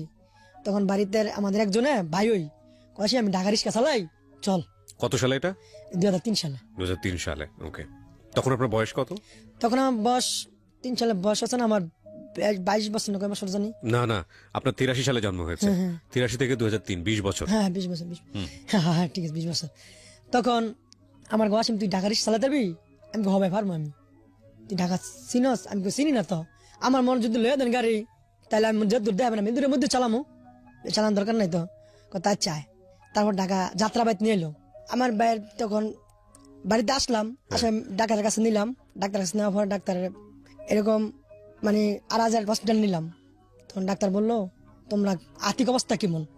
স্যার, বাসার মানুষের বাসা বাড়িতে কাজ করে, আমি রাখালের কাজ করছি এত বছর যাবত, এখন বাড়িতে আছি, কেমনে কি করবা? তাহলে কাম করে রে, ঢাকা মেডিকেল নিয়ে ভর্তি করো। আচ্ছা, ঢাকা মেডিকেল নিয়ে ভর্তি করো। তখন ওইটা শুনে আমি কান্তাছি। কেন বলে, এক বাড়ির এক ভাই বললো, কাশিম তুই ঢাকা যাবি? আমি কি রিক্সা চালাবি? ওই সময় বললি? ওই সময় আপনি কি জানতেন কিসের ক্যান্সার? হ্যাঁ। শরীরে কিসের ক্যান্সার হয়েছে? ক্যান্সার তো বিভিন্ন রকমের। ওর ব্রেন ক্যান্সার ছিল। আচ্ছা। তারপরে আপনার ওইখানে রিক্সা চালাইয়া বাড়িতে প্রথম চালাইছি রিক্সা, চালানোর পরে জমা দিয়া আপনার 220 টাকা বাড়িতে নিছি। তো মা অনেক প্রথম দিন রিক্সা চালালেন? হ্যাঁ, প্রথম দিন রিক্সা হ্যাঁ চালালেন? প্রথম দিন রিক্সা চালাই। আপনার দলপুরতে যাত্রাবাদ সুতি খালপার, মানে এতটুকুর ভিতরে, অন্যখানে চিনি না, বাইরে না। তো হ্যাঁ আমার দেয়া দিছে, এতটুকুই ঘুরবি, ওইখানে আই জায়গার চিন্তা করে বেশি যাইস না। তাই ঠিক আছে, ওই দূরে চালাইতেছি। তারপর বাড়িতে লিয়ে গেলাম, পরে মেডিকেলে নেওয়া লাগবো বাইরে। তারপরে আমাদের আশেপাশে এক তালই, পাড়াবসি তালই আছে না, তালই, উনি আবার ঢাকা থাকতো। উনি তাহলে অসীম লও, ঢাকা নিয়ে ভর্তি করি। আমি থাকবো কেন? তোমার মায় থাকবো। মায় থাকতে আব্বা আমার এটা করবো কেটায়? মায় থাকবো, আব্বার অবস্থা কি হইব, ছোট বোনের অবস্থাটা কি হইব? মেডিকেল দেখান। ছোট বোনের তখন বয়স কত? খুব ছোট? ছোট, হ্যাঁ তখন বয়স 4 বছর। আচ্ছা, 4 বছর। তখন মায়ের তোর মার খাওয়া তো মেডিকেলতে চলবো, মেডিকেল দিবই, সরকারি মেডিকেল। তারপর আমি মেডিকেল ভর্তি করছি, আমার তাহলে না ভর্তি করছে, আমার সাথে নেই। ভর্তি করার পরে তারপর আমার মা থাকে, আমি করি কি, আমিও বাড়িতে যাই না। আর 2 একদিন পর যাই ঢাকা রিক্সা, সারাদিন রিক্সা চালাই। ওই এতটুকুর ভিতরে রাত্রে গিয়া ঢাকা মেডিকেল বারিন্দার ভিতরে গিয়া একটা ইট দিয়া রাত্রে কাটাইলে। তো বাড়িতে ভাড়া দেওয়ার যাবো, আওয়াজ 50 টাকা ভাড়া, 40 টাকা ভাড়া লাগে, 2500 যাত্রা বাড়ি থেকে। ওই টাইমে কম টাকা ভাড়া ছিল। তখন ডাক্তার বললো, তোমার বাইরে অপারেশন করতে হবে। আমি স্যার তাইলে অপারেশন করবো? আমি তো কিছু বুঝি না। তাইলে যাই ভর্তি করছে, ওরে আনি। তারপর ওনারে থাকে, উনি আমার মুগ্ধা ছিল, ঢাকা মুগ্ধা উনি আসিল। তখন উনি কইছি, তাহলে ওই এমন এমন তো অপারেশন হইব, আমি কিছু বুঝি না, মানে আমি একটু যাইতে হইব। তখন বললো, টাকা তো সরকারি, তো কিছু টাকা হলে বা করতে হইব। কিছু টাকা মানে কমসে কম 70,000 টাকার মতো বা করতে হইব ওই টাইমে। তখন কি করি 70 টাকা কই ভাই কিচ্ছু কই না। মানুষের সাথে রিক্সা চালাই, তো মানুষের কাছে বলি, দুঃখ বলি, ভাই আপনাদের কাছে আমি ভাড়া যদি 10 টাকা বলি, আমার একটা অনেক কষ্টের মধ্যে আছি আমি, আমার ভাইটার যাবৎ এই অবস্থা, টাকার জন্য চিকিৎসা করতে পারি না, যদি মায়া লাগে ভাই আমার আপনারা 10 টাকা ভাড়া যদি পারেন, 10 টাকা বেশি, নাহলে 5 টাকা আমার আপনারা বেশি দেওয়া সাহায্য করেন। নিজে ওই চোখে কোনো শরম লাগে না, নিজে বলতাম ওদের কাছে। তখন যার মায়া লাগছে তাই দিত, যার মায়া লাগে তা দেয় নাই। দেখ এমনি আল্লাহ বাসালে 2 সপ্তাহ রইলাম, 3 সপ্তাহের মধ্যে মতো অপারেশন হবে। তখন অপারেশন না করলে বাঁচতো না। এবং ডাক্তার ট্রিটমেন্ট করে রাখতেছে, ড্রেসিং করে রাখতেছে। অপারেশন করবো, গেলাম। আমার দাদার থেকে আমার বাপে 2% জায়গা পাইছে। আচ্ছা, 2% জায়গা পাইছে, তখন জায়গার মূল্য কম, ওই 2% জায়গা বেচ চালাইছে এই ভাইয়ের জন্য। এই ভাইয়ের জন্য। তখন ফ্ল্যাট টাকা ঘর ছিল, 2% বাড়ি বেচা ওই টাকা মেয়েকে আমার তালুরা তৈরি রাখিয়া বাইকা এই চিকিৎসা অপারেশন করলাম। অপারেশন করায়া আল্লাহর হুকুম হয় বাঁচবো, অথচ এই রোগী বাঁচানো সম্ভব না। ডাক্তার বলছে তোমাদের কপাল ভালো হয়, বাচ্চা গেছে। অপারেশন কোথায় হয়েছে? ঢাকা মেডিকেল। না, কোন জায়গায়? শরীরের কোন জায়গায়? হ্যাঁ, শরীরে কোন জায়গায়? শরীরে মাথার মধ্যে। মাথার মধ্যে অপারেশন করেছে? এখান থেকে মাথার মধ্যে। আচ্ছা আচ্ছা এখান থেকে মাথার মধ্যে, এখান থেকে কোন গেল কোন সময় যে আসে এখান থেকে এখন তো ফারা, আচ্ছা মানে ভিতরে সব পয়সা গেছিল গা। আচ্ছা। তারপরে চিকিৎসা করলাম, 32 দিন এখানে রাখলাম। 32 দিন রাখার পরে এখন তো মায় থাকে মেডিকেল, আমিও থাকি বেশিরভাগ এখানে। বাড়ির শুনি দিনের দিন না খায় থাকে, দিনের দিন না খায় থাকে। কে না খায় থাকে? আমার বাপ, ওদের ছোট বোনরা না খায়। তখন করছে কি, আমার বাড়ি আরেকজন একটা মামু লাগে পাড়া বসি আর কি, উকিল মামু। তখন হ্যাঁ করছে কি, গ্রামের থেকে চাউল মানে যা পারছে উড়াই দিছে। হ্যাঁ, উড়াই দেওয়ার এরা এমএসএম খাইয়ে চলছে। চলার পরে তারপর আমি বাড়িতে গেলাম, ঢাকার থেকে গেলাম। কেমন কয় এমন তো করে 2 দিন ধরে রান্না নাই, তোর বোনে ছোট মানুষ করতে করবো। এরপরে উড়াই মুড়াই দিছি। আমি কি করবেন, 10-এর উপরে বার, আপনারা যদি সাহায্য করেন তাহলে আমার বিপদ না, যদি চান আপনারা তাহলে আমি বাইরে বাসা আনতারমু। তখন বাড়ির মানুষ কিছুটা হেল্প করছে। তখন আপনার বাড়িতে গেলাম, ওরা ছিট কেটে দিল, ছিট কাটা বাড়িতে নিলাম। তা বাড়িতে নিলাম ওষুধ, ওইখান থেকে ওষুধ লিখে দিছে। ওষুধ আর কেনার মতো আর কোনো ক্যাপাসিটি নেই। তখন এতই মানুষ খাওয়া মই না, হ্যাঁ ওষুধে কিনবো, তখন কি করি? আপনি বড় ছেলে? আমি বলছি। তখন আমার মা ওই ঢাকা থেকে ওই কাজে আরম্ভ করছে, ওই এদের বাসায় আরো বেশি বেশি কাজ করে। তা মায়ের দেয়, আমি আর কত গুলামো। এমনও সময় যায় 2 দিন পর পর নাইটও রিক্সা চালাই, দিনও রিক্সা চালাই। তখন এমন একটা সময় আপনার ওরা নেওয়ার পরে বাড়িতে 8 দিন পর ওই আমি আমার তো বলছি তুই বেশি দূরে যাস না। তখন আপনার মতিঝিল আমার একজন বললো মতিঝিল গেছে। মতিঝিল যাওয়ার পরে সন্ধ্যায় রাত্রে বাজে 8টা। হ্যাঁ, আপনার ইয়ার থেকে উঠছে, যাত্রাবাড়ি থেকে উঠছে। অনেকখানি ঘুরে ঘুরে আমি চিনি না, আমি চিনি না। তো ঠিক আছে, আমি চিনি না। তো গেলাম, যাওয়ার পরে ভাড়া করতে আমি ভাড়া দেয় না, আমি নতুন তো, আমি সুতি খালবার ডলপুর যাত্রাবাড়ি মেয়ে দূরে চিনি, এর বেশি মালিক নিষেধ দিছে। ওইখানে যাওয়ার পরে রাত্র বাজে 8টা, নিগুম রাস আপনার নিয়া আমাদের কানে থাল বাদে মারছে। আজ মধ্যে কান্না আমি দেখতে পারি না, শুনতে পারি না। তারা মেয়েরা গাড়িটা নিল গা, এই যে হিরোইন ছিল, এই যে সিনাস মানে ঘুর দিয়া ফুস মারছে দেয় হাতের ওখানে। হ্যাঁ, এখানে আছে, এই যে এখানে আছে। আচ্ছা, তারপর? তার গাড়ি নিল গা, আমি আসলাম গ্যারেজে আসলাম, 10টা বাজে আছে। তখন লগেটা কি কয় কি রে ওয়াশিং মেশিন গায়ে না ব্যাপারটা কি কোন ওয়াশিং তাই নাই। তখন আমি গ্যারেজে কান্দাছি মনে মন। তখন এই গ্যারেজ হলো আমার ইচ্ছা মতো মায়ের, কত গাড়ি বেচ চালাইছস হ্যান তেন আগর বাগর, তো গাড়ি জরিমানা দিতে হইব। তার আমাদের বাড়ির যে লোক ভাই, হ্যাঁ এরকম লোক না, হ্যাঁ জীবনটা শেষ করলে শুধু খালি কষ্ট করতে করতে। আর 7 বছর বয়স থেকে কষ্ট করতে আমরা দেখতেছি। হ্যাঁ, গাড়িটা কোন কানে বেচবো, যদি চুরি করতো তাহলে এনে রিক্সা চালাইতো না। আমি দেখেন না আমার কাটাইরও বিশ্বাস করেন না। হিয়ার পরে কয় না তুই করছি, আবার মারতে মারতে আমার দেখ ওই যে তার আছে না, তার একটা বাড়ি মারছে, আমি জানতে গেছি হ্যাঁ আমার কষ্ট দিছে সবাই। তখন কয় না তোকে বাদ যাম রিক্সা জরিমানা দেবো। তখন হ্যাঁ আপনারা আসেন, গ্রামের মানুষ আছে, যদি চুরি করে থাকে তাহলে জরিমানা দিব। বাড়ি যাওয়ার পর আমাদের ফ্যামিলির অবস্থা দেখিয়া ওই গ্যারেজের মালিক 2টা চক্কের পানি ছেড়ে দিছে। পানি ছেড়ে দেয় উনি নিজে আমার জরিমানা কোন সময় নিজে 2000 টাকা আমার ফ্যামিলিতে দিয়েছে।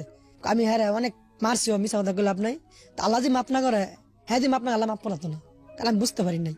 তখন আর ঢাকা রিক্সা চালাই না, গ্রাম ওই রিক্সা লইছি। গ্রাম ওই রিক্সা চালাইতেছি। তখন আপনার আমার 22 বছর হইল।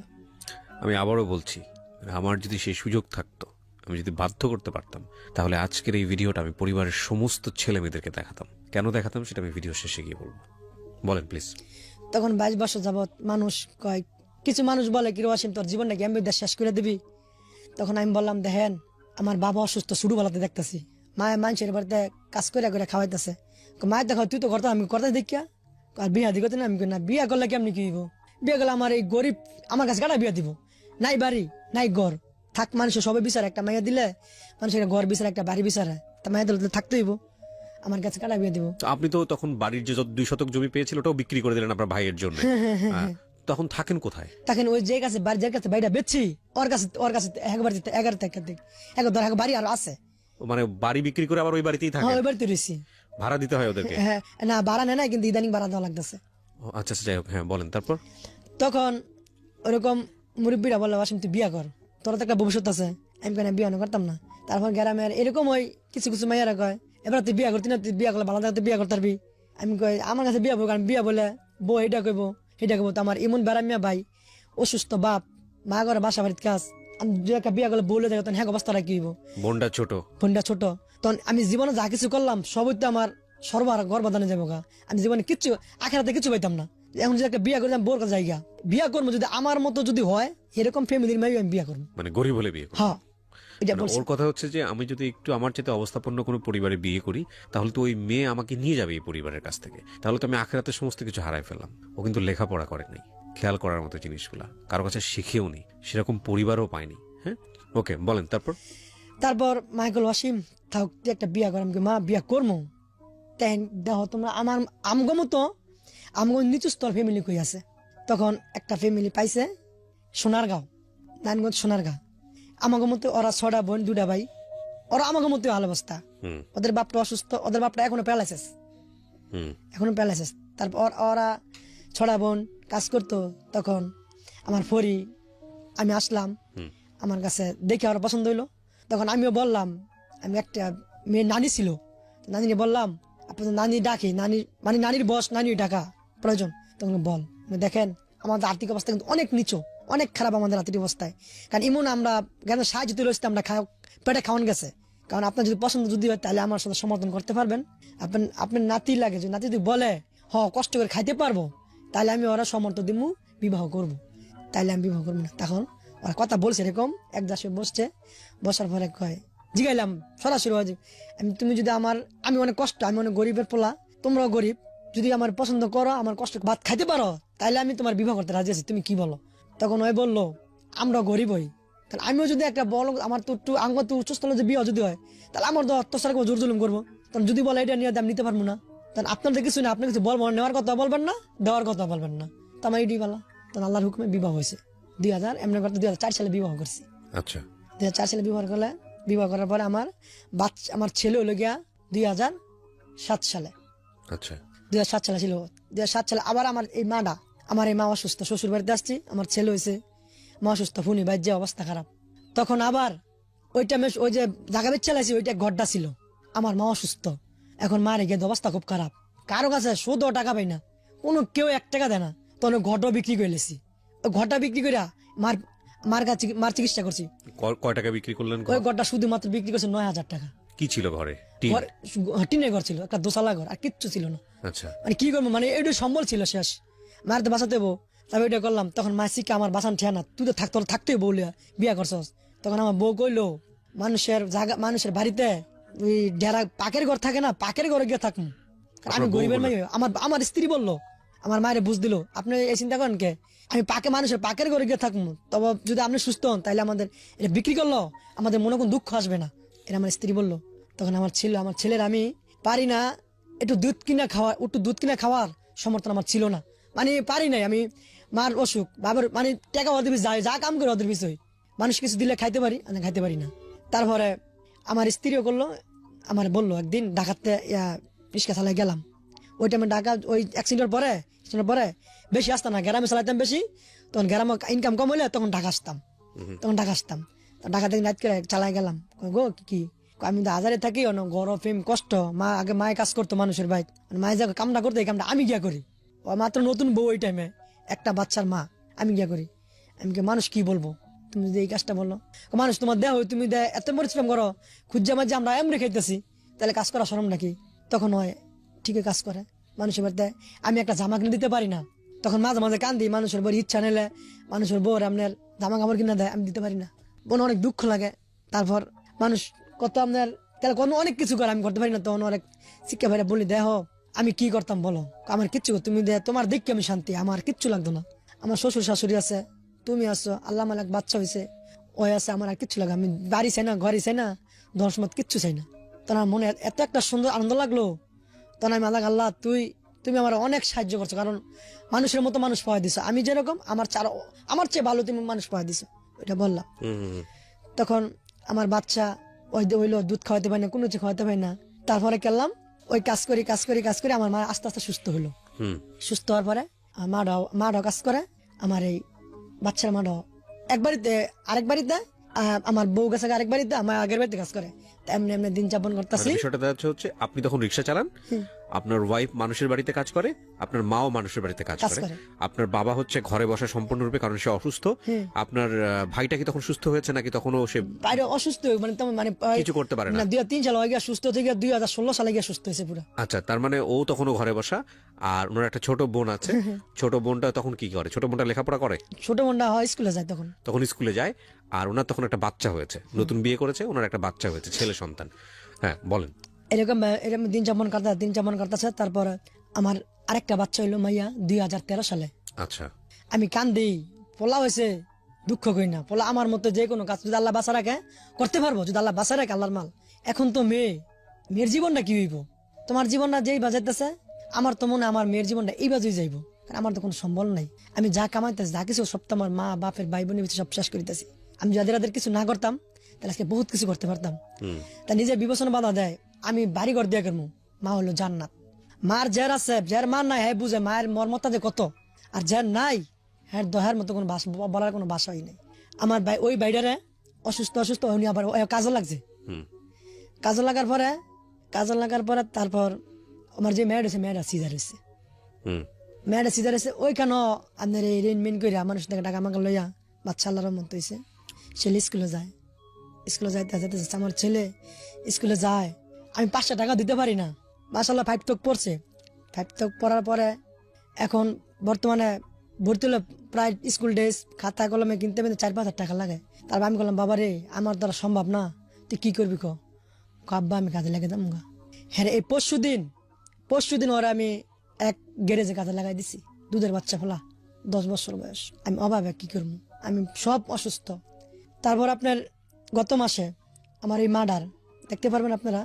আমার চোখের একটা মানে কয় চোখ স্ট্রোক বলে, চোখ স্ট্রোক করে আপনি একটা চোখ বাউতি লেগে গেছে। কাগজপত্র আছে, ইসলাম হাসপাতাল লাগছে 1 সপ্তাহ।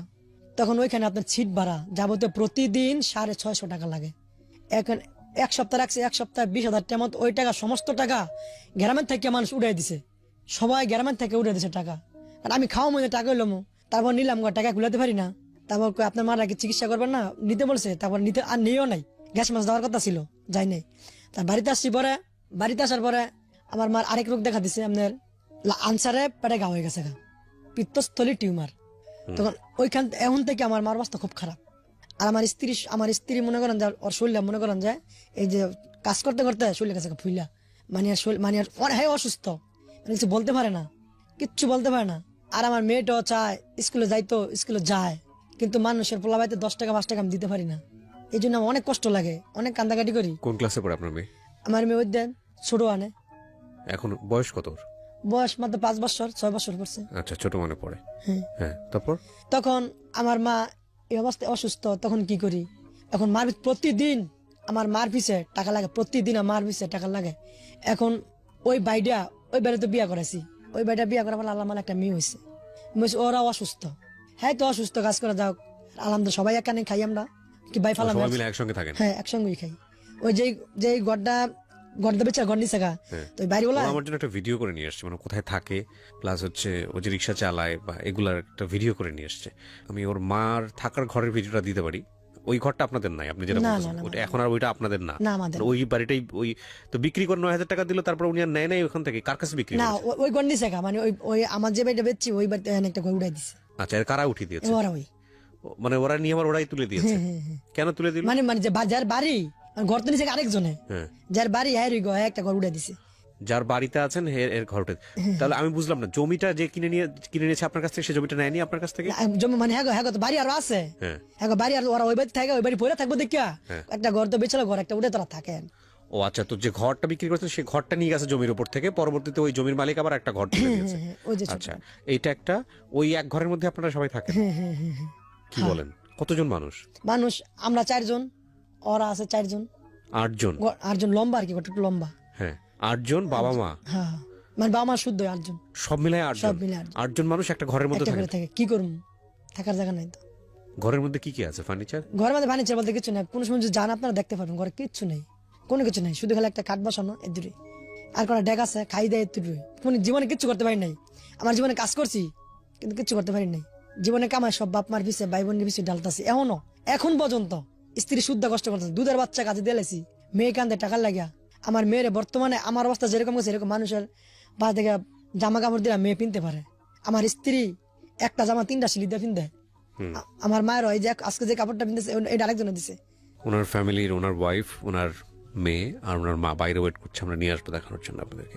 বলেন, তা আমি যেটা বলতেছিলাম, মানে খেয়ে আরে ফেলতেছি, ওকে, মানে যেটা বলতেছিলাম যে ওনার আমার জন্য বেশ কয়েকটা ভিডিও করে নিয়ে এসছে। তার মধ্যে একটা হচ্ছে রিক্সা চালানো অবস্থার ভিডিও, ওনার মাকে নিয়ে, ওনার ফ্যামিলি নিয়ে। একটা হচ্ছে যে ঘরটা, যে ঘরের মধ্যে ওনারা থাকে, সেই ঘরের ভিডিও। একটা হচ্ছে যে আমি তো আসলে এত এত রেডিও অনুষ্ঠান করি, এত এত আপনাদেরকে এগুলো দেখাই, এগুলো আমি নিজে গিয়ে ইনভেস্টিগেট করি না, করার সুযোগও থাকে না। এই জন্য আমাদের এই অনুষ্ঠানের একটা অনেক বড় অসুবিধা হচ্ছে ইনভেস্টিগেটিভ শো না। তবে আমরা চেষ্টা করি প্রাথমিকভাবে যতগুলো এখানে স্টুডিওতে বসে যত ধরনের প্রমাণ নেওয়া যায় ওগুলো নিয়ে তারপর আমরা প্রচার করি। তো এটা অনেকখানি বিশ্বাসের উপরই প্রচার করা হয়। তো এই হচ্ছে বিষয়।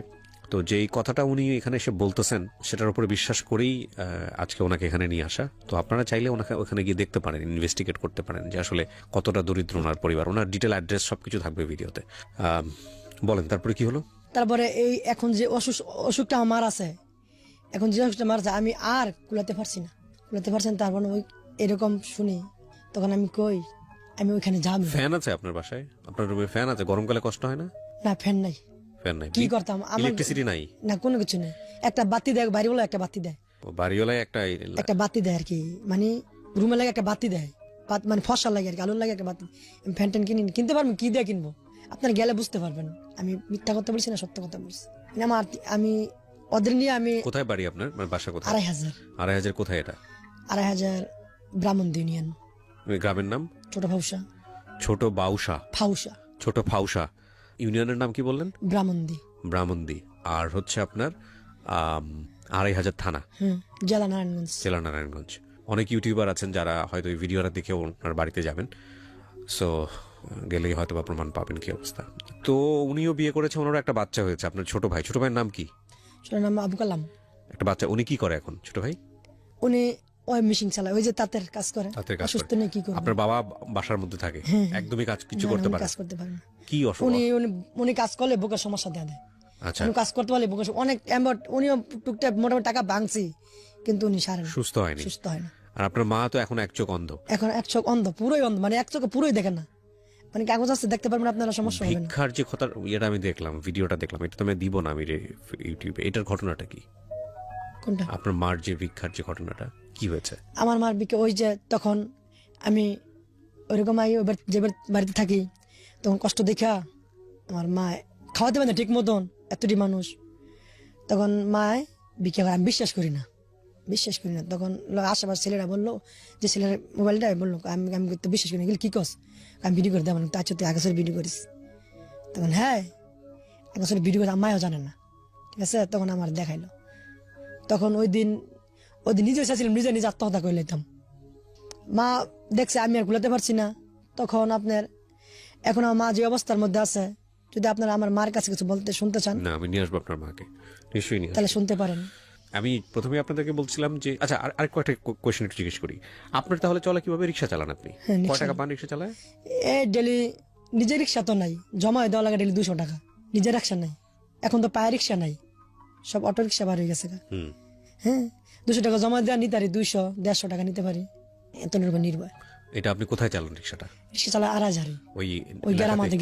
আচ্ছা, তো এত বছর রিক্সা চালালেন, এত কিছু করলেন, অনেকেই আপনার কাছ থেকে জানতে চাইতে পারে, একটা নিজের রিক্সা কেনার মতো অবস্থা হলো না? কি করে আমি একটা যদি বা করতে চাই, টাকা এই যে লাগিয়ে টাকা, তুমি একটা বা করছি, বউর পিছনে লাগিয়েছে কত টাকা, মানুষ টাকা লইছি, নিজের টাকা মিলিয়েছিল, গেছে শেষ। এটা খুব ইম্পর্টেন্ট। উনি যেটা বলতে চাচ্ছে যে একটু যদি অবস্থা করি, হয় মায়ের অসুখ দেখা যায়, একটু যদি অবস্থা করি বউয়ের সিজারে টাকা লাগে, একটু যদি টাকা জমাই আব্বার পিছনে ব্যয় হয়, একটু যদি টাকা জমাই সেটা যায় হলো ভাইয়ের পেছনে, একটু যদি টাকা জমাই সেটা স্কুলের বাচ্চাদের খরচ, মানে সব মিলায় ওনার একটা রিক্সা কেনা হয় নাই। আমি কেন আপনাদেরকে শুরু থেকে আজকে বলছিলাম যে আমি যদি পারতাম আমি সবগুলো ছেলে মেয়েকে বাধ্য করাতাম আজকের এই ভিডিওটা দেখতে।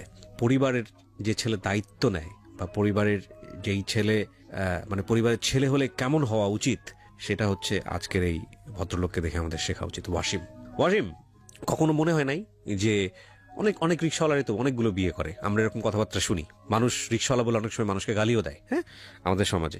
কখনো মনে হয়নি যে এত কিছু দেখে কি হবে, বাপ আছে বেঁচে, ভাই আছে যে আমরা থাকুক ওরা, আমি আর একটা বিয়ে শাদী করে অন্যদিকে চলে যাই, বা আমার আর দরকার নাই এত কিছু দেখার, এত কষ্ট করার দরকারটা কি? সেই ক্লাস 7 বছর বয়স থেকে আপনি কষ্ট করছেন, কখনো এটা মনে হয় না আপনার? না, এটা মনে আমার হয় নাই। কেমন এটা আমি চিন্তা করছি, আমি যদি ওই দুনিয়ার শান্তি বিচারি, আমার যদি একদিনের দুনিয়া, আমার মসজিদের হুজুরা বুঝাইছে ওগুলা, তুই যখন হাতে যখন লাড়ি ধরছস, লাড়ি জীবনে ছাড়বেন, তুই আখেরাতে গিয়ে লাড়ি পাবি। তো ওই কথাটা বৃদ্ধি রাখি আমি এখন পর্যন্ত ওই কথার মতনে চলতে আছি। তাই আল্লাহ যদি আমার এই দিন এখানে শান্তি না হলো, ওই দিনে তো আমার শান্তি করবো। আমি ওইটার বিশ্বাস করি ভাই, আমি আমার বাবা মা ভাই বোনরা আমি সবাই করতেছি, শুধু এটাই বিশ্বাস। আমি যদি পারতাম অনেক কিছু করতে পারতাম। যেমনটা বলেছিলাম যে আমি ওনার মা, মেয়ে এবং ওনার ওয়াইফ আমাদের স্টুডিওর বাইরে ছিল, তো একটু কথা বলি। মাইক্রোফোনটা আপনার মেয়েকে দেন, একটু আপনার মেয়েকে দেন মাইক্রোফোনটা। হ্যাঁ, তোমার নাম কি বাবা? লিজামণি। লিজামণি, আচ্ছা। লিজামণি কোন ক্লাসে পড়ো? নার্সারিতে। কোন স্কুলে? সরকারি শুরু আনকো না, ছোট মানে সরকারি স্কুলে। মানে খালি কেজি স্কুলে পড়াতাম, অনেক এটারই কেজি স্কুল, বুঝলেন? আচ্ছা আচ্ছা, ঠিক আছে, দেন ওকে মাইক্রোফোন ধরেন। তোমার ভাইয়ার নাম কি? সিফাত। সিফাত কই? কাজে লাগাই দিছি কবে থেকে? পরশু দিনকে থেকে। কোন কি কাজ করে সিফাত? ও বলে কোন মতো করে। কোথায় গেছে বলতে পারো? নপুর। নবাবপুরে, আচ্ছা। তো ভাই বোন একসাথে খেলতে, ভাইটারে মনে পড়ে না? ও কি সন্ধ্যার সময় চলে আসে নাকি ওইখানেই থাকে আপনার ছেলেটা? রাত্রে 8টা বাজে আসে। ও, চলে আসে রাতের বেলা, আচ্ছা। কোন ক্লাসে পড়তো তোমার ভাই? 6-এ থাকা অবস্থায় করে দিয়েছেন না? আচ্ছা, আপনার ওয়াইফকে দেন একটু। ওয়ালাইকুম সালাম, ভালো আছেন? হ্যাঁ, ভালো আছে। আপনার জামাই যে এরকম অবস্থার মধ্যে পয়সা করি নাই, রোজগার করতে পারে না, শুনলাম আপনার একটা কাপড় দেওয়ার সামর্থ্য তার নাই। হ্যাঁ স্যার, এই যে দেখেন কেসিরা জামা কাপড় খুবই অবস্থা আঙ্গ খারাপ স্যার। মানে কি করবো, মানে গরিবের ঘর হয়েছি, তো আঙ্গ দুঃখের হয়েছি, গরিবের ঘর, আবার গরিবের জায়গা তো স্যার বিয়ে হয়েছে। আচ্ছা, রান্না বাড়ার কাজ কে করে বাসায়? এ করে, আমি করি মাইসের বাসার কাজ কইরা আবার নিজের বাসার কাজও করি। আচ্ছা, তো এই লাস্ট কবে আপনার জামাই বাড়িতে মাছ মাংস কিনছে? এই মাসে একবার আনলে আমি এমনি ও বেটিরা দেয় যে খাইতে দেয়, কিন্তু আমি খাই না খাইয়া ছেলের লেগে, মেয়ের লেগে, শাশুড়ির লেগে নিয়ে আসি। তখন মানে শাশুড়ি কয় আমি খাবো না, তো ছেলেরে দাও, মেয়েরে দাও, কিন্তু ওই মাছ মাংস আনতে পারে না। মাসে একবার আনে না আনলে এটা যথেষ্ট, কিন্তু খাইতে পারি না আমরা আনলে। কি নাম যেন আপনার মেয়ের নাম? লিজা, কাঁদতেছো কেন? কি হয়েছে? কোনো সময় আমার 2টা সন্তান, একটাও থাকে না, কিন্তু বলে কিন্তু সময় তো দেয় না, খাওয়াইতে পারি না। এবারে আমার ছেলেটারে মনে করেন স্কুলও যাওয়াই 6 পর্যন্ত পড়াইছি, এই ফ্যানটা করে সিলাই পিন্দাইছি। এই যে বাইক কাজ করি, ও গো ছেলে গো ফ্যান পুরানো জায়গা দেয়, এইটার নাম বাইতে না সিঁড়ি করাইয়া আমার ছেলের পিন্দাই। তখন বাচ্চায় কই মা এভাবে কতদিন যাইব, দম আমি কাজে লেগে যাই। কইছি বাবা কাজ করবো এই সময়, কহ মা আমি কাজে লেগে যাই। তখন এই বাচ্চা এই যে কয়দিন ধরে কাজে লেগে আছে, ওর ছোট বাচ্চা না, কাজে টাকা দিবে না, কইছে কাজ শিখাইব। কইছি যান, ওর শিখলেই চলবো। পেটে ভাতে দিয়ে দিছি কি যে আমার ছেলে তো 3 বেলা 2 ভাত খেতে পারবো, এটাই আলহামদুলিল্লাহ। ওকে, কিন্তু আমার শ্বশুরটারও খুবই অবস্থা খারাপ, প্যারালাইসিস হয়ে গেছে। কিন্তু আমার বাপের অবস্থা খুবই খারাপ। আমরা 6টা বোন, 2টা ভাই, একটা ভাই ইমনের ওই মা কইরা মাইসা বাড়ি কাম কাজ কইরা, কিন্তু একটা পাস করাইছে, আমরা স্কুলে আর যাইতে পারিনি। আমরা খুবই কষ্ট, বাইরেও চাকরি পায় না, যেন যায় এনই যায় ঘুষ চায়। আপনি শাশুড়িকে দেন। কেমন আছেন? ভালো আছি। তো আপনার এই বৌমা কেমন দেখে আপনারে? না, আমার বৌমা আমার সন্তান, বড় ছেলে। আমার ছেলে না থাকলে আমি এতদিন মরে গেলাম বলে। আমার বৌমায় সব কিছু শ্বশুরে করে, আমারে করে, আমার জিডা বাচ্চা সেটারে বিয়ে দিতারি না, মেয়েরা লায়ক হয়ে রয়েছে, টিয়া বাসা লাগিয়া লেখাপড়া করাইতারি নাই, বাপে অসুস্থ। আমার ছেলে আর আমার বউ আমাকে না করলে আমরা এতদিন বাড়ির তলে থাকলাম বলে। আমার বউ বালা পাইছি, আমার সন্তানও কেউ কোনো কিছু দিলেন না, আমার হাত দেয়, নাও মা তুমি খাও, আমি আর খাইতারি না। আমার নাতি দুইটা চাইতে আমি খামু কেমনে, তো নাতি দুইটার হাত দিয়ে লাই। এক ঘরের মধ্যে নাকি থাকেন সবাই? হ্যাঁ, এক ঘর ওই একটা জায়গা আছিল কদ্দুর, এর বাবার অসুখের সময় জায়গাখানি বেচা চিকিৎসা করছে। অনেক আমার সন্তান গো পায়ের তলে মারি নাই। আমার সন্তানরা বাড়াতে দুইটা ছেলে একটা মেয়ে, মেয়েরারও বিয়া দিতারি না টেবাসার লাগিয়া। ছেলে গো কোনো সুখ শান্তি আমি দেখতে যাইতাম না। আপনার এই শাড়িটা, এটা কি আপনার? না, এটা ঈদের মধ্যে জাকাতের কাপড় দিছে। ঈদ আল ঈদ্র করতে পারি না, মানুষের সামাই চিনি হেডি রাইন্দা ভুটে গো বউ গো লইয়া তই খাই। মানুষের জাকাত দিলে জিয়ারও সেলার কামিজ বানাইয়া দেই, আমার হুইতে খাওয়াইবো, আবার ওষুধ পানি হুইতে আবার কাপড় লাতা করতে দিব, আমার হুইতে তো দিতারে না। হুইতার মনটা তো অনেক বড় আছিল। আপনার আবার ছেলে দিতে যে পারি এই না। ছোটবেলায় 7 বছর বয়স থেকে সে হচ্ছে কাজে গেছে, হ্যাঁ, হ্যাঁ? আমার এত বছর ধরে আপনাদেরকে এইরকম ছেলে কয়জনের ঘরে হয় বলেন তো? আল্লাহ শুধু আল্লাহ- আপনাদেরকে দরিদ্র করেছে, সেটা না হয় অন্য জিনিস, যে আমরা সবাই কোনো না কোনো ভাবে দরিদ্র কষ্টে আছি, সেটা ঠিক আছে, কিন্তু এই রকম ছেলে কয়জনে পায়? আপনি তো ছেলেকে লেখাপড়াও করেন নাই। আমাদের অনেক লেখাপড়া ছেলেরা অনেক বড় বড় পোস্টে যায়, অনেক বিশ্ববিদ্যালয়ে পড়াশোনা করে, তারপরে বাপ মায়ের দেখে না। এরকম অনেক ভিডিও আছে, বাপ কোটি কোটি টাকার মালিক রাস্তায় ফালাই দিয়ে রাখছে, কিন্তু আপনার এই ছেলে রিক্সা চালক, রিক্সা চালায়। না, আমার ছেলের মনটা অনেক কইবাল, আল্লাহ অনেক রকমত দিছে ছেলের। এটা আল্লাহর কাছে আমি লাখ লাখ শুক্র আলহামদুলিল্লাহ। আল্লাহর দরবারে আমি দোয়া করি আমার ভিতরে আল্লাহ শান্তি দেয়, আমি এই কামনাই করি। ওকে, লিজামণি, লিজামণির কাছে যাই, লিজামণিকে দিয়ে শেষ করব। লিজা, তোমার জামা কয়টা? একটাই। এই মানুষের দেয় এই যে যেটা পরে আছে এটাই জামা, আর নাই জামা? এইটাই। তো ঠিক আছে দেন, হ্যাঁ, আপনি মাইক্রোফোনটা নেন। আপনি ওয়াসিম বলেন, আপনার কথা দিয়ে শেষ করব, কেন আসলেন আজকের এই অনুষ্ঠানে? আমার গায়ে শক্তি আছে, আমি চাই না কারো কাছে হাত পাততে। এই কারণে এই পর্যন্ত আমার নিজের শক্তি দেখে বাপ মা আমার পুরো ফ্যামিলি আমি ওদেরকে আমি করে আসছি, কিন্তু এখন আমি চাই না। তাই না পারায় আমি এখন আসছি আপনাদের কাছে। কিন্তু আমার মায়ের ট্রিটমেন্ট প্রয়োজন, বাপের ট্রিটমেন্টের প্রয়োজন, কিন্তু এখন আমার আর কিছু করতে পারতেছি না। আমি এখন এক হয় ওইটা মৃত্যু, আনাল আমার একটা কিছু করতে হবে, কিন্তু আমার কিছু পাও নাই। এই আমার আপনার কাছে আমি পুরো ভিডিও জুড়েই এই ওয়াসিমের ঠিকানা বলেছি, এবং একই সাথে এটাও বলেছি, পুরো ভিডিওতে আপনারা দেখবেন যে বাম পাশে ওয়াসিমের 2টো নাম্বার আছে। এই 2টো নাম্বার বিকাশ করা আছে, এবং ওদের সাথে যোগাযোগ করতে চাইলে আপনি যোগাযোগ করতে পারবেন। সরাসরি গিয়ে দেখা করেন, কথা বলেন, এবং definitely this is not investigated. আমি যাইনি ওখানে, ফিল্ডে যাইনি, এবং কোনো সত্যি আমি কখনো সেটা করি না বা করার সুযোগও নাই। আপনারা নিজের ইনভেস্টিগেট করেন, কথা বলেন, দেখেন, এবং তাওয়াক্কালতু আলাল্লাহ। আমি আজকের এই অনুষ্ঠানে এই যে ওদের যে গরিবী অবস্থাটা, সেটাকে বড় করে দেখতে চাই না। এটা আমার ভিতরে কি হয়েছে এবং আমার যারা দর্শক যারা দেখেছেন তাদের ভিতরে কি হয়েছে আমি সেটা জানি, কিন্তু আজকের এই অনুষ্ঠান অসাধারণ একটা মেসেজ আছে, অসাধারণ একটা মেসেজ।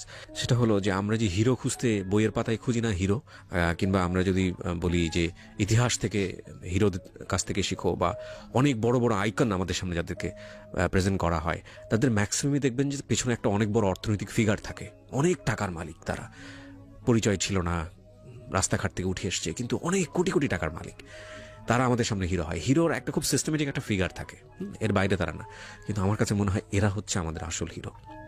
ঠিক উল্টো পথে চলেছে, টাকা নাই, পয়সা নাই, কিচ্ছু নাই। সেই 7 বছর বয়স থেকে পরিবারের হাল ধরেছে, এবং পরিবারের সদস্য সংখ্যা বেড়েছে, ফ্রাস্ট্রেশন বেড়েছে, যুদ্ধ করেছে প্রতি মুহূর্তে, কিন্তু কখনোই বাবা মাকে ছাড়েনি, কখনো সন্তানকে ছাড়েনি, কখনো বউকে ছাড়েনি, এবং কখনো ভাইকে ছাড়েনি। একটা ঘর, সেই ঘরটা নিজের না, পায়ের নিচে যে মাটি সেটা নিজে না, কোনো কিছু নিজের না, কিন্তু এত সুন্দর বন্ধন এই পরিবারের মধ্যে, কেউ কাউকে ছেড়ে যায়নি। ও হচ্ছে রিয়েল হিরো, আসল হিরো। এই ওয়াসিম হচ্ছে আসল হিরো।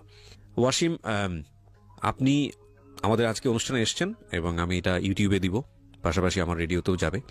এবার আপনার মুখ থেকে নাম্বার দুটো একটু বলেন তো, যেখানে আপনার সঙ্গে যোগাযোগ করা যাবে। আপনার এই 2টো নাম্বার কি আপনার নামে রেজিস্ট্রেশন করা? একটা আমার ওটা নতুন আছে, ওটা আমারটা মস্ত আছে। আচ্ছা, আপনারটা আর আপনার ওয়াইফের নাম্বার, 2টো নাম্বারই বলেন। একটা মুখস্থ আছে যেটা, ওটা আমি আপনাকে সহযোগিতা করছি, আপনি এখানেই বলতে পারবেন, সমস্যা নেই, বলেন। 01784814230। আচ্ছা, আরেকবার বলেন। 01784814230। এটা আপনার নাম্বার, এটা বিকাশ করা আছে? বিকাশ করা আছে। আচ্ছা, আর আপনার ওয়াইফের যে নাম্বারটা? 01312 তারপর 199 583 আচ্ছা, আবার বলেন। 01312 হুম 199 হুম 583। ঠিক আছে, এই দুটো নাম্বার থাকলে ওনাদের সঙ্গে যোগাযোগ করার জন্য আপনারা যোগাযোগ করবেন। আর এটা একটা অসাধারণ ভিডিও। যাওয়ার বেলা যে কথাটা একটু বলে যাই, সেটা হচ্ছে অনেকেরই আবার কনফিউশন হতে পারে যে যাদের এই অবস্থা তারা আবার এই ভিডিওটা কিভাবে করে নিয়ে আসলো। ওরা যে ভিডিওটা আমি অনুষ্ঠানের শেষে দিচ্ছি, সেই ভিডিওটা একটা মিনিংফুল ভিডিও। যে কথাগুলো বলেছে সেখানকার হলো রিক্সা চালানোর, প্লাস হচ্ছে হলো ওর ঘরের ভিতরে একটা দুইটা শর্ট আছে। এই ভিডিওটা হচ্ছে হলো যে বাড়িতেও থাকে সেই বাড়িওয়ালার কি যেন করেছেন একটু বলেন তো, কার ফোন ধার করে এই ভিডিওটা হয়েছে? আপনি যে ভিডিওটা মাইক্রোফোনে বলেন। যে বাড়ির এলাকা থেকে ওই বাড়ির এলাকার ছেলে আছে, হ্যাঁ, ওই ছেলে ও ভিডিও করে দিয়েছে। ভিডিও করেছে। প্রিয় শ্রোতা, এই পুরো এপিসোডটির একটা ভিডিও ভার্সন আপনারা আমার ইউটিউব চ্যানেলে আসলে পাবেন। আমার ইউটিউবের ঠিকানা হচ্ছে www.youtube.com/RJKibriya FM, RJKEBRIAFM। এছাড়া ঢাকা FM এবং RJ কিবরিয়ার যে পেজটি আছে, ফেসবুক পেজ, সেখানে গেলেও আপনারা ভিডিওটা দেখতে পাবেন। ওখানে এই দুটো নাম্বার সহ এদের পুরো পরিবারকে ইন্ট্রোডিউস করা হয়েছে। আপনারা ভিডিওটা দেখুন, এই পরিবারে যান, এদেরকে সহায়তা করুন প্লিজ, এবং অন্তত ছেলে মেয়ের লেখাপড়াটা যাতে করে এনশিওর হয় সেই ব্যবস্থা আপনারা করুন। আমরা শেষ করব আজকের এই অনুষ্ঠানটি। তার আগে আপনাদেরকে আরো একবার বলতে চাই, যদি আপনারা আমার জীবন গল্প পার্ট 2 বইটি পেতে চান ঘরে বসেই, তাহলে আপনাদেরকে অ্যাডভান্স বুকিং দিতে হবে, এবং সেটার নিয়মটি হচ্ছে অ্যাডভান্স বুকিং এর জন্য আপনাদেরকে কল করতে হবে এই নাম্বারে 09611262020। আমি আবারও বলছি 09611262020। বইটির মূল্য ধরা হয়েছে সর্বসাকুল্যে 200 টাকা, এবং এবারের বইয়ের স্পেশালিটি হচ্ছে এই বইয়ে কিছু গল্প থাকবে যে গল্পগুলো রেডিওতে প্রচার করা হয়নি বা কখনোই হবে না। সো গ্র্যাব ইট। যারা অগ্রিম অর্ডার দেবেন তাদের কাছে বইটা পৌঁছে যাবে।